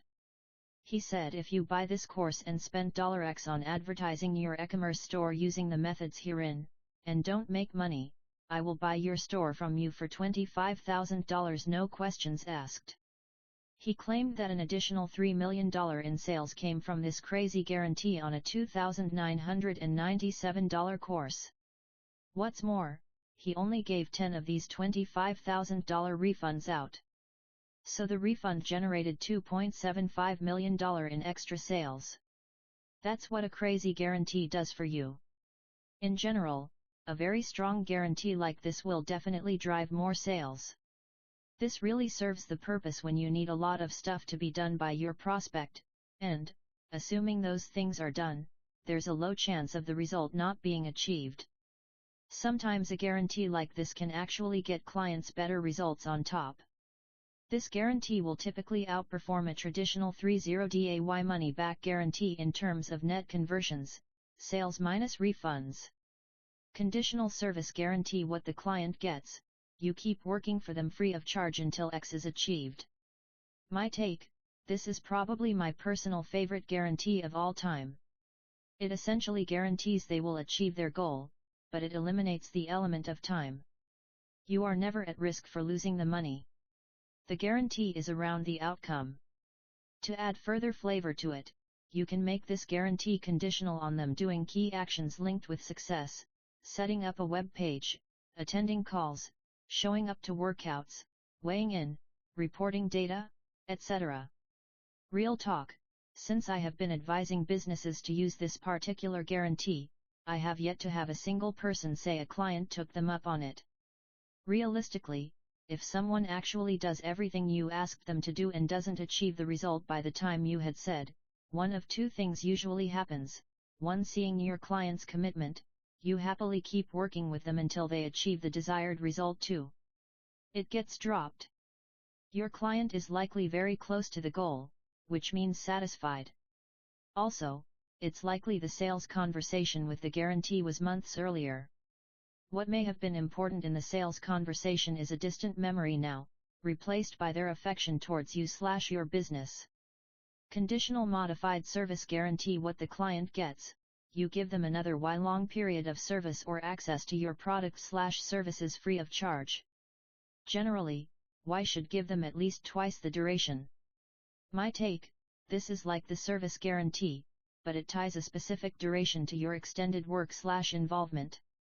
So instead of being on the hook forever, you're only on the hook for an additional Y period of time.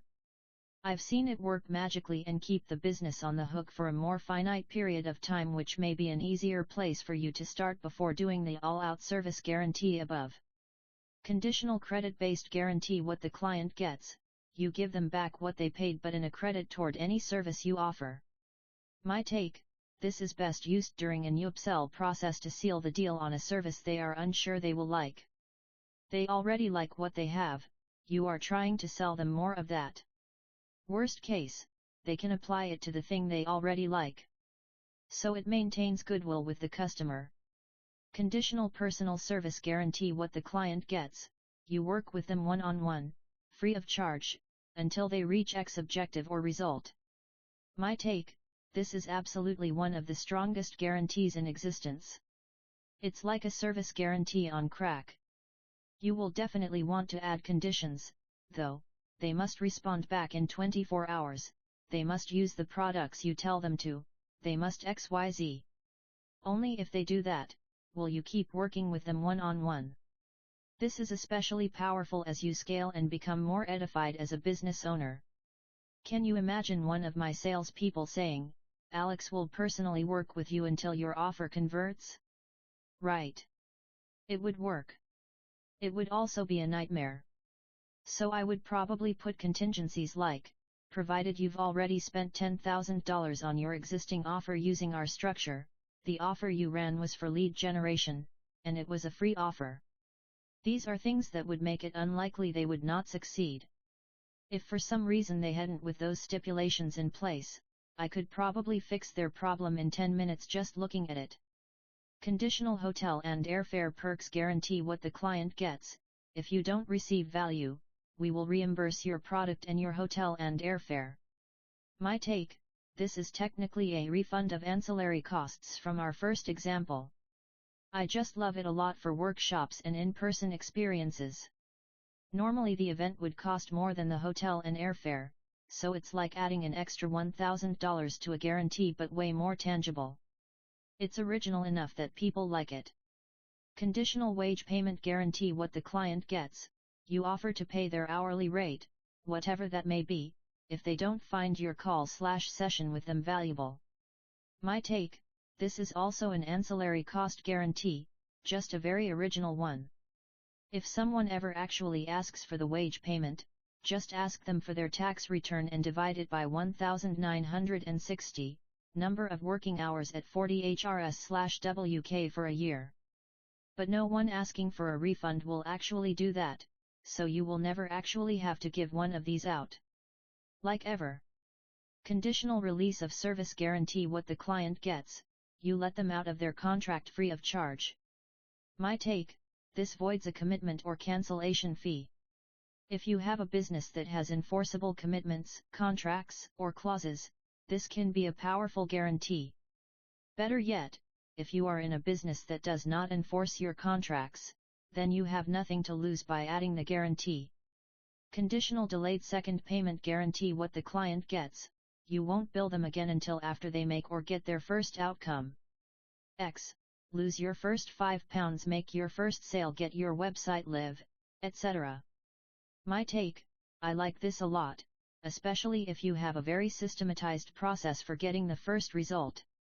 It gets the prospect thinking in fast action terms and gets them moving. It will also focus your team on activating your client. This is a great one when you know what metric or action drives activation, predicting indicator of long-term retention of a client. I've successfully used this guarantee loads of times. Conditional first outcome guarantee: what the client gets, you continue to pay their ancillary costs, ad spend, hotel, etc., until they reach their first outcome. Example: if you don't make your first sale in 14 days, we will pay for your ad spend until you do. My take: just like the delayed second payment, just centered around a different cost. I personally like this setup a lot. It keeps everyone focused on getting that first dollar over the bridge. Once that one comes across, the second comes soon after. Anti-guarantee: all sales are final. What the client gets, access to super exclusive very valuable service/product. Likely, this is a very powerful thing that once seen cannot be unseen, or once used cannot be taken away. Example: a line of code to improve your checkout experience on a website. Once someone received this code, they could try and use it without paying you. Or a series of opening messages for picking up girls, or opening sentences for messaging cold prospects. Things that are very valuable but incredibly easy to steal after they've been seen/understood. My take: this can enhance the persuasiveness of the sale and the value of the product or service. It essentially implies that the client is going to use it and see an immense benefit, thereby exposing the business to vulnerability. It acts as a damaging admission. We have an all sales are final policy, but that is because our product is so exclusive and so powerful that once used it cannot be unused. Since it is so standard to have some sort of guarantee, not having one is attention-worthy.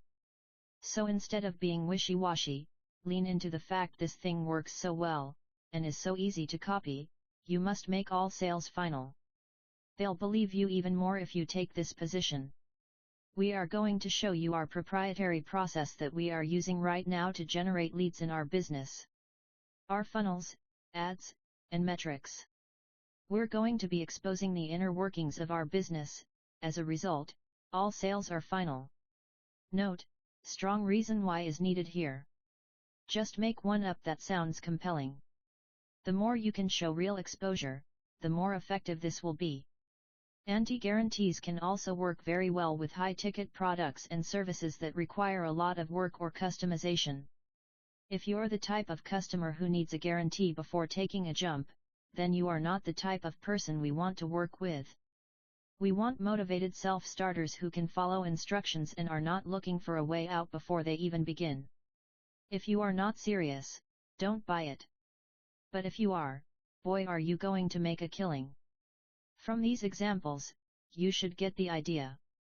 Implied guarantees, performance models, revs hairs, and profit sharing. Performance: A. Only pay me $XXX per sale / $XXX per show. B. $XX per LB lost revs hair. A. 10% of top line revenue. B. 20% profit share. C. 25% of revenue growth from baseline profit share. A. X% of profit. B.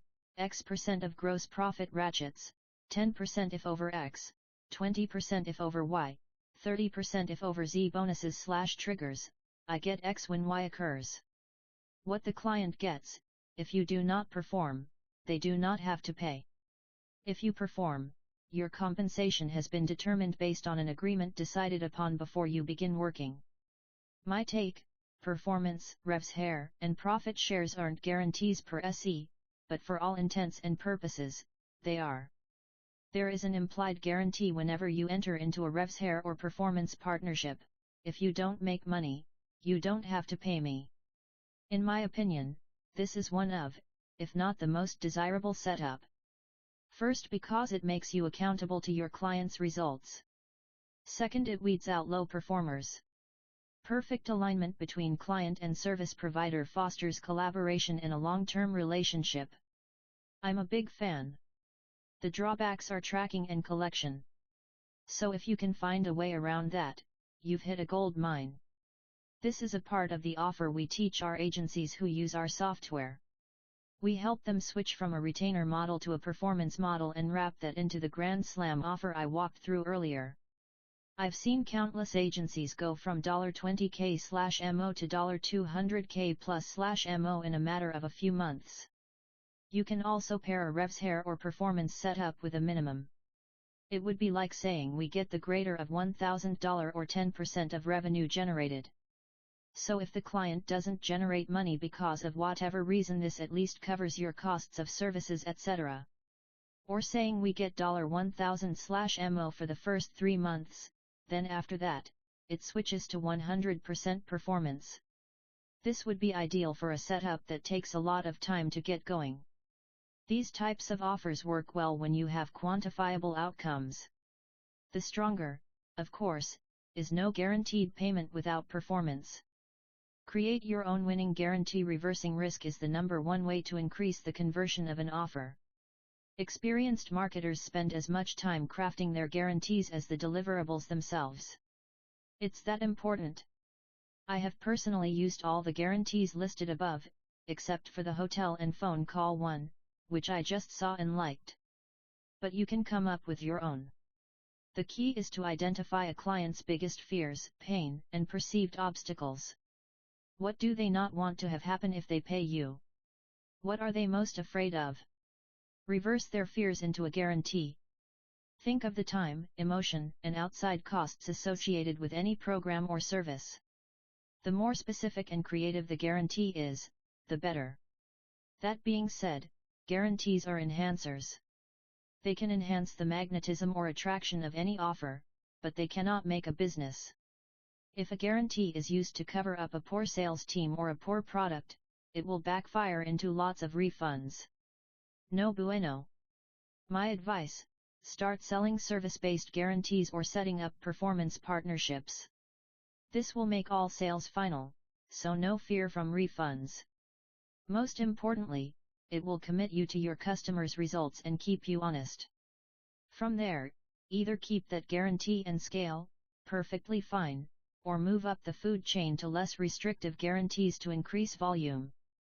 We now have a core offer built and guarantees chosen. Next up. Now all we have to do is put a bow on this puppy and actually name it. Naming an offer correctly determines how well your advertising converts, how big of a response you get from outbound emails/cold calls/texts, and how many inbound responses you get from organic comments. It matters. That being said, I will show you how to generate unlimited names or wrapping paper for your offer. That way it never fatigues, no matter how small your market may be. This is the key to evergreen lead generation. Free gift number 9 bonus: create a winning guarantee with me. Guarantees can make or break businesses. They are like dynamite, they can be incredibly powerful if in the hands of an expert.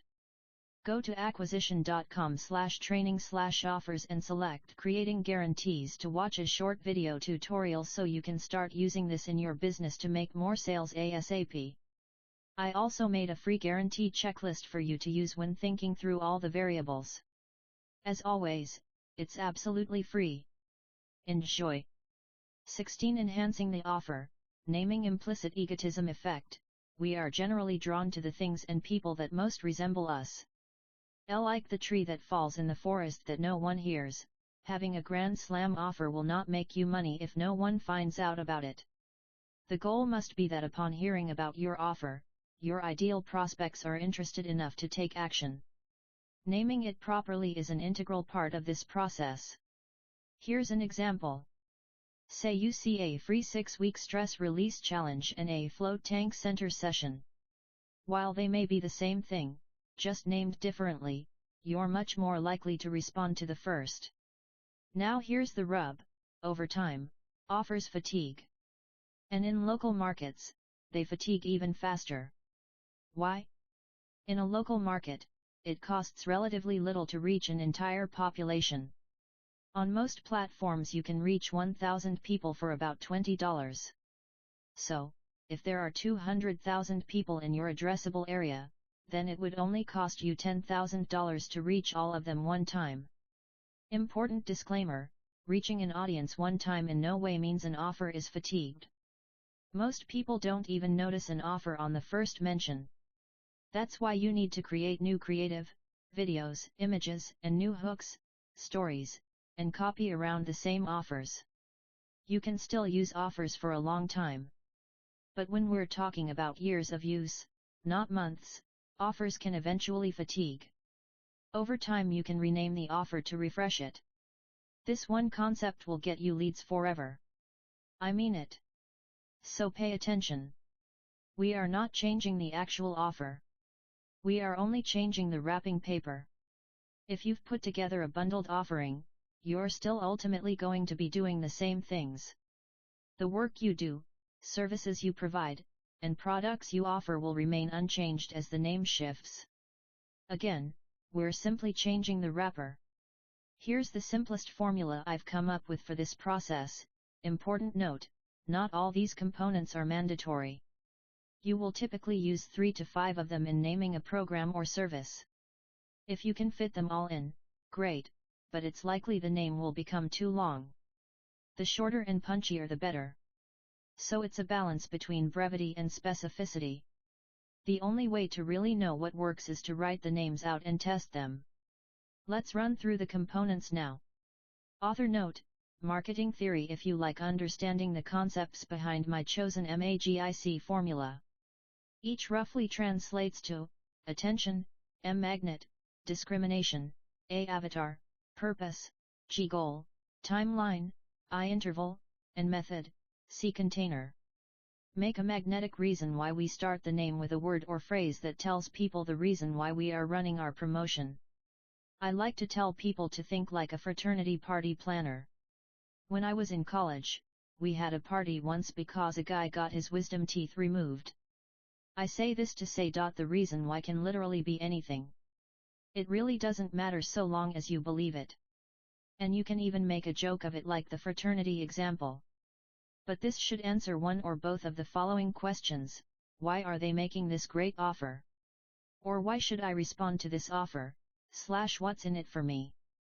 Examples: free, 88% off, giveaway, 88% off, spring, summer, back to school, grand opening, new management, new building, anniversary, Halloween, New Year. Note, I will discuss how to monetize free and discounted offers in Volume 3, Money Models. Announce your avatar. This component calls out your ideal avatar, who you are looking for and who you are not looking for as a client. You want to be as specific as possible, but no more. When in a local area, the more local you can make your headline, the more it will convert. So don't do a city, try and go to the sub-market, or hyper-local area. Not Baltimore but Towson, MD. Not Chicago, but Hinsdale, etc. Examples: Bee Cave dentists, Rolling Hills moms, brick and mortar businesses, salon owners, retired athletes, Brooklyn busy executives. Give them a goal. This is where you articulate your prospect's dream outcome. It can be a single word or a phrase. It can be an event, a feeling, an experience, or an outcome, anything that would excite them. The more specific and tangible, the better. Examples: pain-free, celebrity smile, first place, never out of breath, perfect product, grand slam offer, little black dress, double your profit, first client, high ticket, 7-figure, 100K, etc. Indicate a time interval. You're just letting people know the duration to expect here. This gives an example of how long your results will take to achieve. Note, if you're making any sort of quantifiable claim, like income gain or weight loss, most platforms will not approve this type of messaging with a stated duration to achievement because it implies a guarantee. It implies they are going to get this outcome in a period of time, which goes against many platform rules. So don't give a quantifiable outcome with the duration unless your platform allows it. That being said, duration is a powerful component of a grand slam offer and you should definitely use it anywhere you don't need to deal with compliance. Alternatively, if the goal you help them with is not a claim per SE, then absolutely use a time interval. $10,000 in 10 days vs make your first sale in 10 days. Examples: AA minutes, BB hours, CC days, DD weeks, Z months. 4-hour 21-day 6-week 3-month complete with a container word. The container word denotes that this offer is a bundle of lots of things put together. It's a system. It's something that can't be held up to a commoditized alternative. Examples: challenge, blueprint, bootcamp, intensive, incubator, master class, program, detox, experience, summit, accelerator, fast track, shortcut, sprint, launch, slingshot, catapult, explosion, system, getaway, meetup, transformation, mastermind, launch, game plan, deep dive, workshop, comeback, rebirth, attack, assault, reset, solution, hack, cheat code, liftoff, etc. Pro tip: find time to rhyme. Good rhymes stick in people's minds. Rhyme your program name to win the game. Google Rhyming Dictionary for an easy shortcut. Note: don't try and force it. It's not a requirement, it's just a nice to have. X. 6-pack fast track, 5-day book print sprint, marriage thrive deep dive, 12-week 2-putt shortcut, 12-month no debt reset, celebrity butt shortcut, get some ass master class, just thought it was funny, etc. You get the idea. Pro tip: alliteration. Alliteration is when you make all, or most, of the words start with the same letter or sound. An alternative approach to rhyming is to use alliteration when naming your program. This is easier for most people than rhyming. Again, you do not need to rhyme or alliterate. Don't force it. X. Make Money Masterclass, Change Your Life Challenge, Big Booty Bootcamp, Debt Detox, Real Estate Reset, Life Coach Liftoff, etc. I might be weird, but naming offers is one of my favorite parts of this process. What I want to highlight, yet again, is that your actual money model, pricing, and services will remain largely unchanged.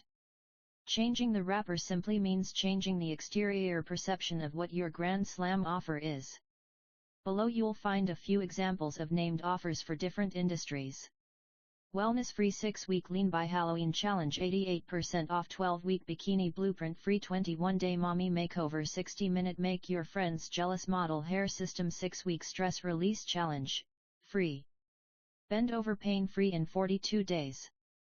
Healing fast track doctors $2,000 off celebrity smile transformation Lakeway Moms, $1,500 off your kids braces Lakeway Moms, 12 months to a perfect smile, $1,000 off for 15 families, back to school free braces giveaway grand opening free x-ray and treatment, instant relief back sore no more. 90-day rapid healing intensive, 81% off. Tightness? $1 massage new client summer special coaching 5 clients in 5 days blueprint 7F agency 12-week intensive 14-day find your perfect product launch fill your gym in 30 days, free. I could keep listing these, but hopefully you get the idea.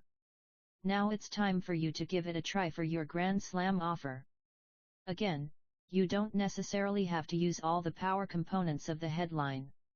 Using 3 to 5 will typically create something that is more unique and desirable, allowing you to separate yourself from the competitive field and create an offer that will get clicks and engagement, and ultimately make you money. Furthermore, you don't need to do them in the MAGIC order. Do what sounds punchier to you. After doing this for a while, you'll see that some offers convert better than others. That's natural. And every once in a while you'll get a name that takes off like a rocket. I honestly have no idea why some names win and others do not. So, don't be emotional about it. Keep trying. Keep striking out. Then try more. You'll get there. Now that you have several working names for your offer, you can use 2 to 3 of your best names in your advertising campaign. Quickly note the winner, then use that as a control to test against with new names. That is how you promote. Pro tip: name sub-items and bonuses. Use the magic headline formula for each item in your stack and bundle. It will automatically enhance the value of your offerings simply by naming in a way that resonates with your prospects. What happens when offers fatigue? As you market offers, you will need to create variations over time as the tastes of the market change over time. Here's the order in which you will change things to keep lead flow consistent. 1. Change the creative. the images and pictures in your ads. 2. Change the body copy in your ads. 3. Change the headline, the wrapper of your offer. 4. Free 6-week lean challenge to free 6-week tone challenge. 5. Holiday hangover to New Year New You. 6. Change the duration of your offer. 7. Change the enhancer of your offer, your free/discount component. 8.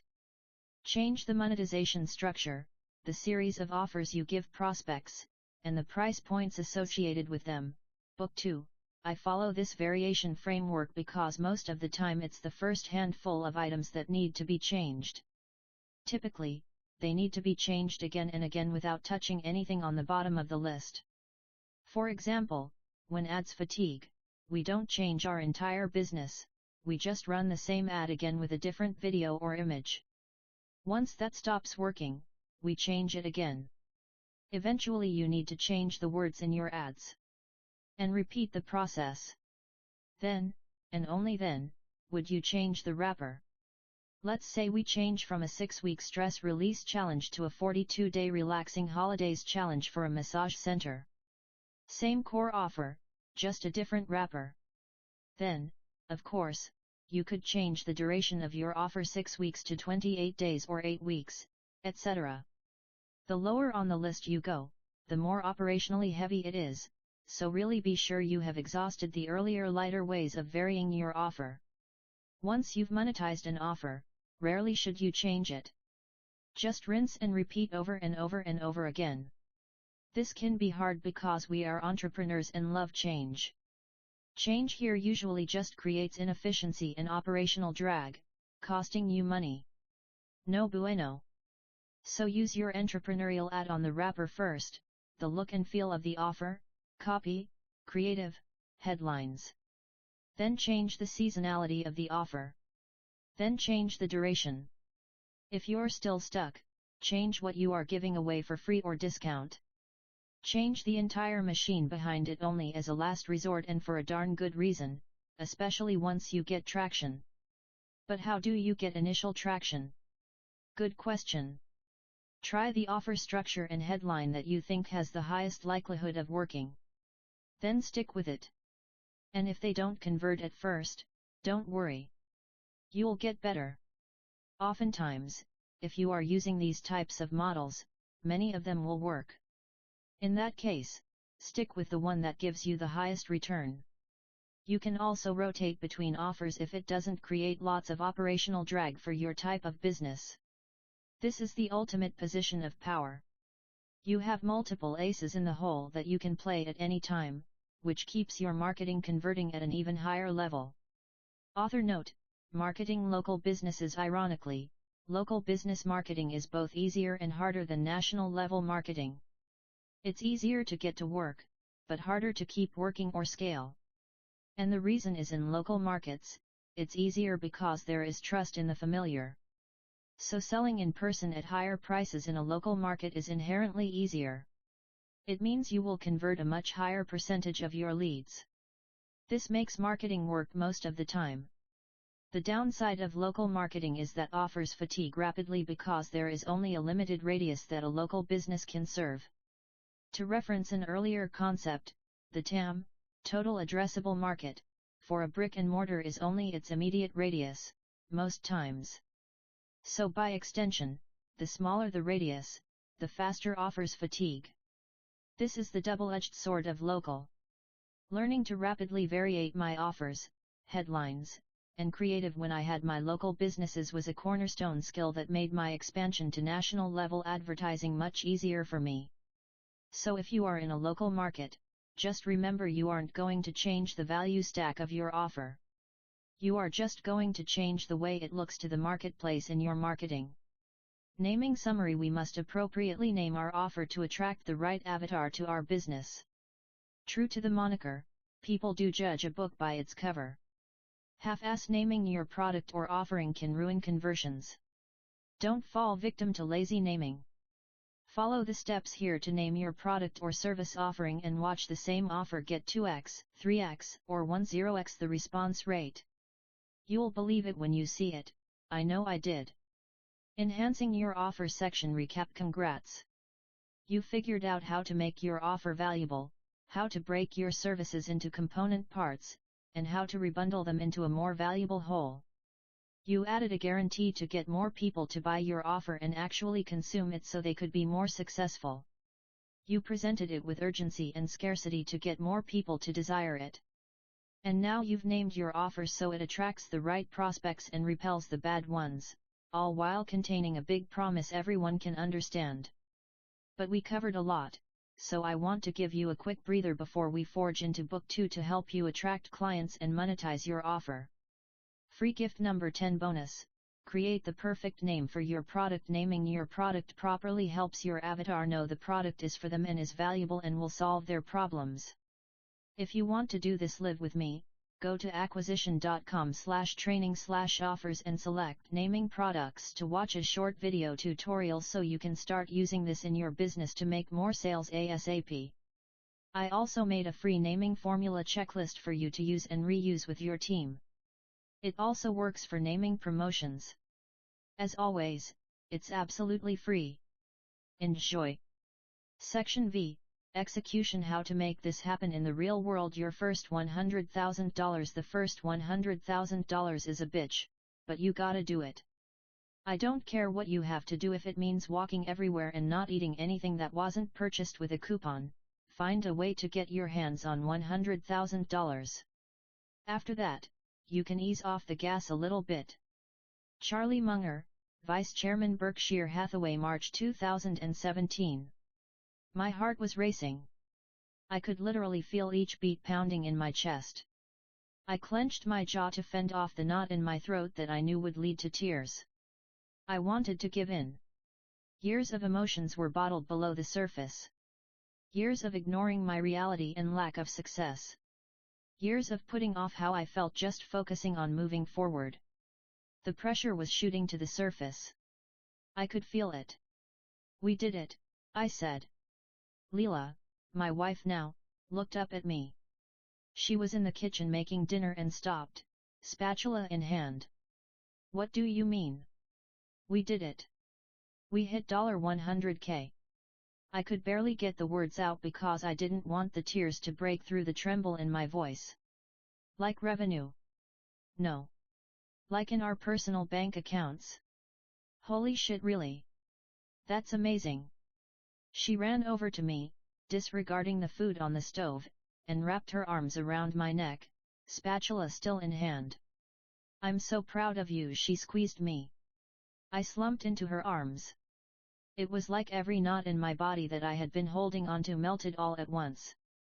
I could barely contain myself. But when I think back to it, the feeling I had wasn't happiness. It was relief. I'd moved from fear to security. I'd traded feeling like a failure every day, watching my work and effort yield nothing, to realizing a dream. The constant anxiety and fear of what are we gonna do finally be replaced by something else. I finally had time to let myself feel something. I felt like this struggle chapter of life was finally over. Look, I said. It's for real. I nuzzled my head out of Layla's arms. I didn't want to look her in the eyes because I knew it would put me over the edge. I pulled my phone out and put it between us. We both stared at the unmoving screen with our personal bank account balance. $101,018. Our gazes remained unbroken as they confirmed a new, shared reality. It wasn't an illusion. It wasn't revenue. It wasn't profit that was still in the business account, only to be taken out later by some unforeseen emergency.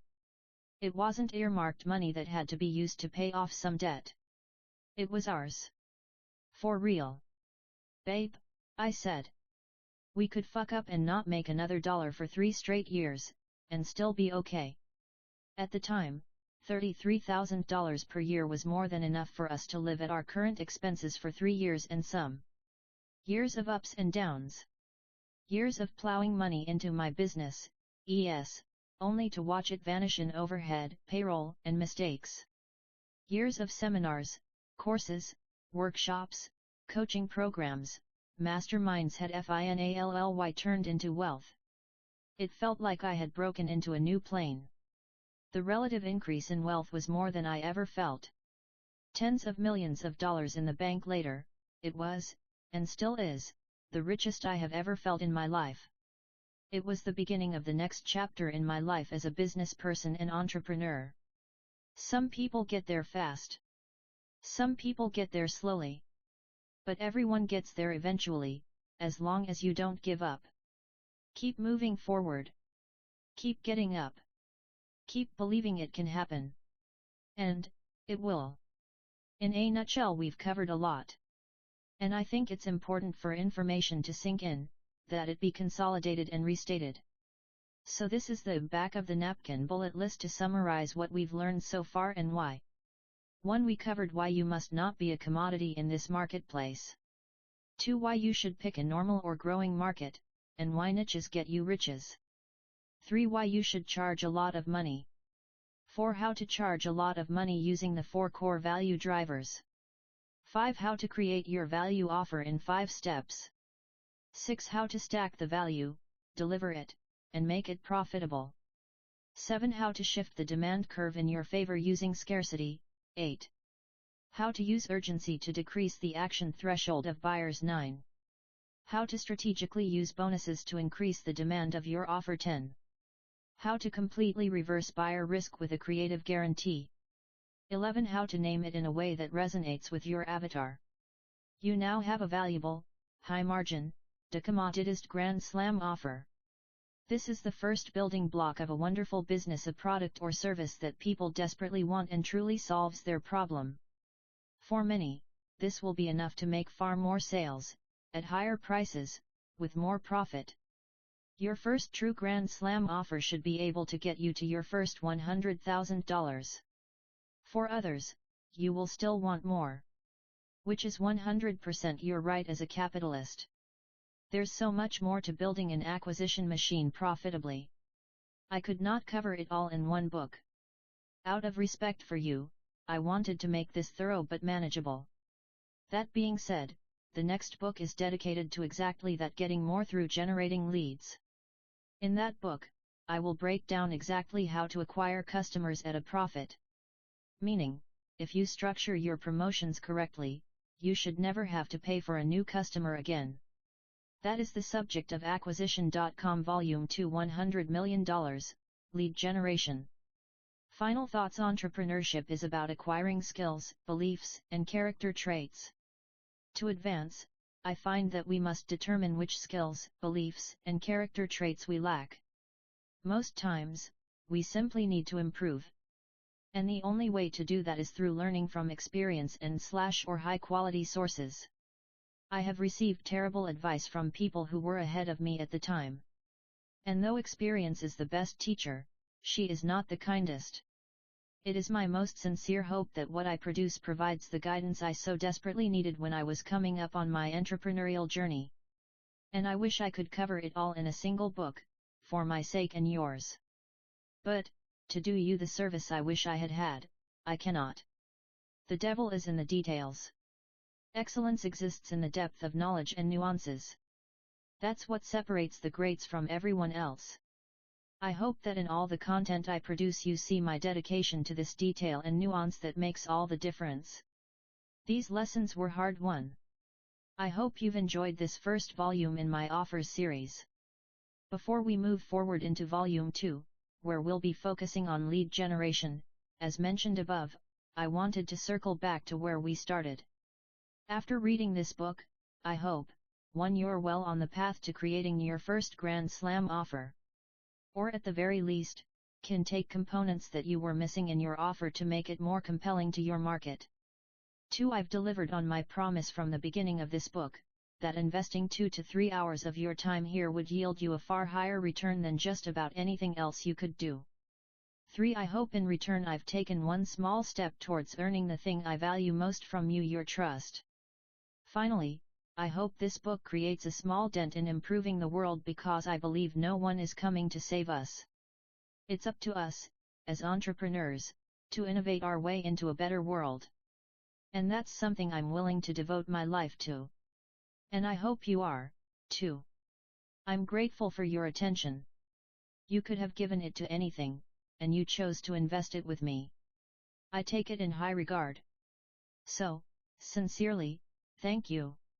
Stay hungry, Alex. PS. See golden ticket below. Golden ticket.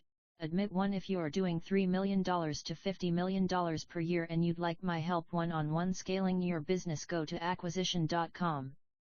Specifically, we help service, education, training, consulting, brick and mortar, or niche licensing companies scale so profitably they only have to get rich once. I'm not the make your first dollar person, I'm the make the last dollar you'll ever need to make person. If that sounds like you, you're savvy enough to figure out how to get a hold of me on my site and book a call. Would love to meet you and hear about your business and see if we can help. Would you be opposed to growing faster? If not, next book. You can check out my next book aptly named Acquisition.com Volume 2 Lead Generation, which covers lead generation. You'll never run out of new customers if you follow the steps in that book, especially now armed with the offer we have built. Not sure if that's the final name, it's still in edits, but if you search for my name, you'll find it. You'll also likely be able to find it on my site acquisition.com, hopefully. Audiobook. If you like listening and having all your books with you to reference, that's what I do. You can grab the Audible and Kindle version of any or all my books on Amazon. I like reading and listening at the same time to increase my absorption and consumption speeds. Just search for the book titles and they'll both come up. Podcast. If you like listening, I have a podcast called The Game where you can tune into short episodes that deliver tactical lessons, learned from failures, so you can get to your goals faster. Check the podcast out here, alexpodcast.com. YouTube. I have a YouTube channel with fresh tutorials a few times a week, just search my name Alex Hormozzi to find it. IG. You can follow me on IG if you like the more personal stuff at Hormozzi.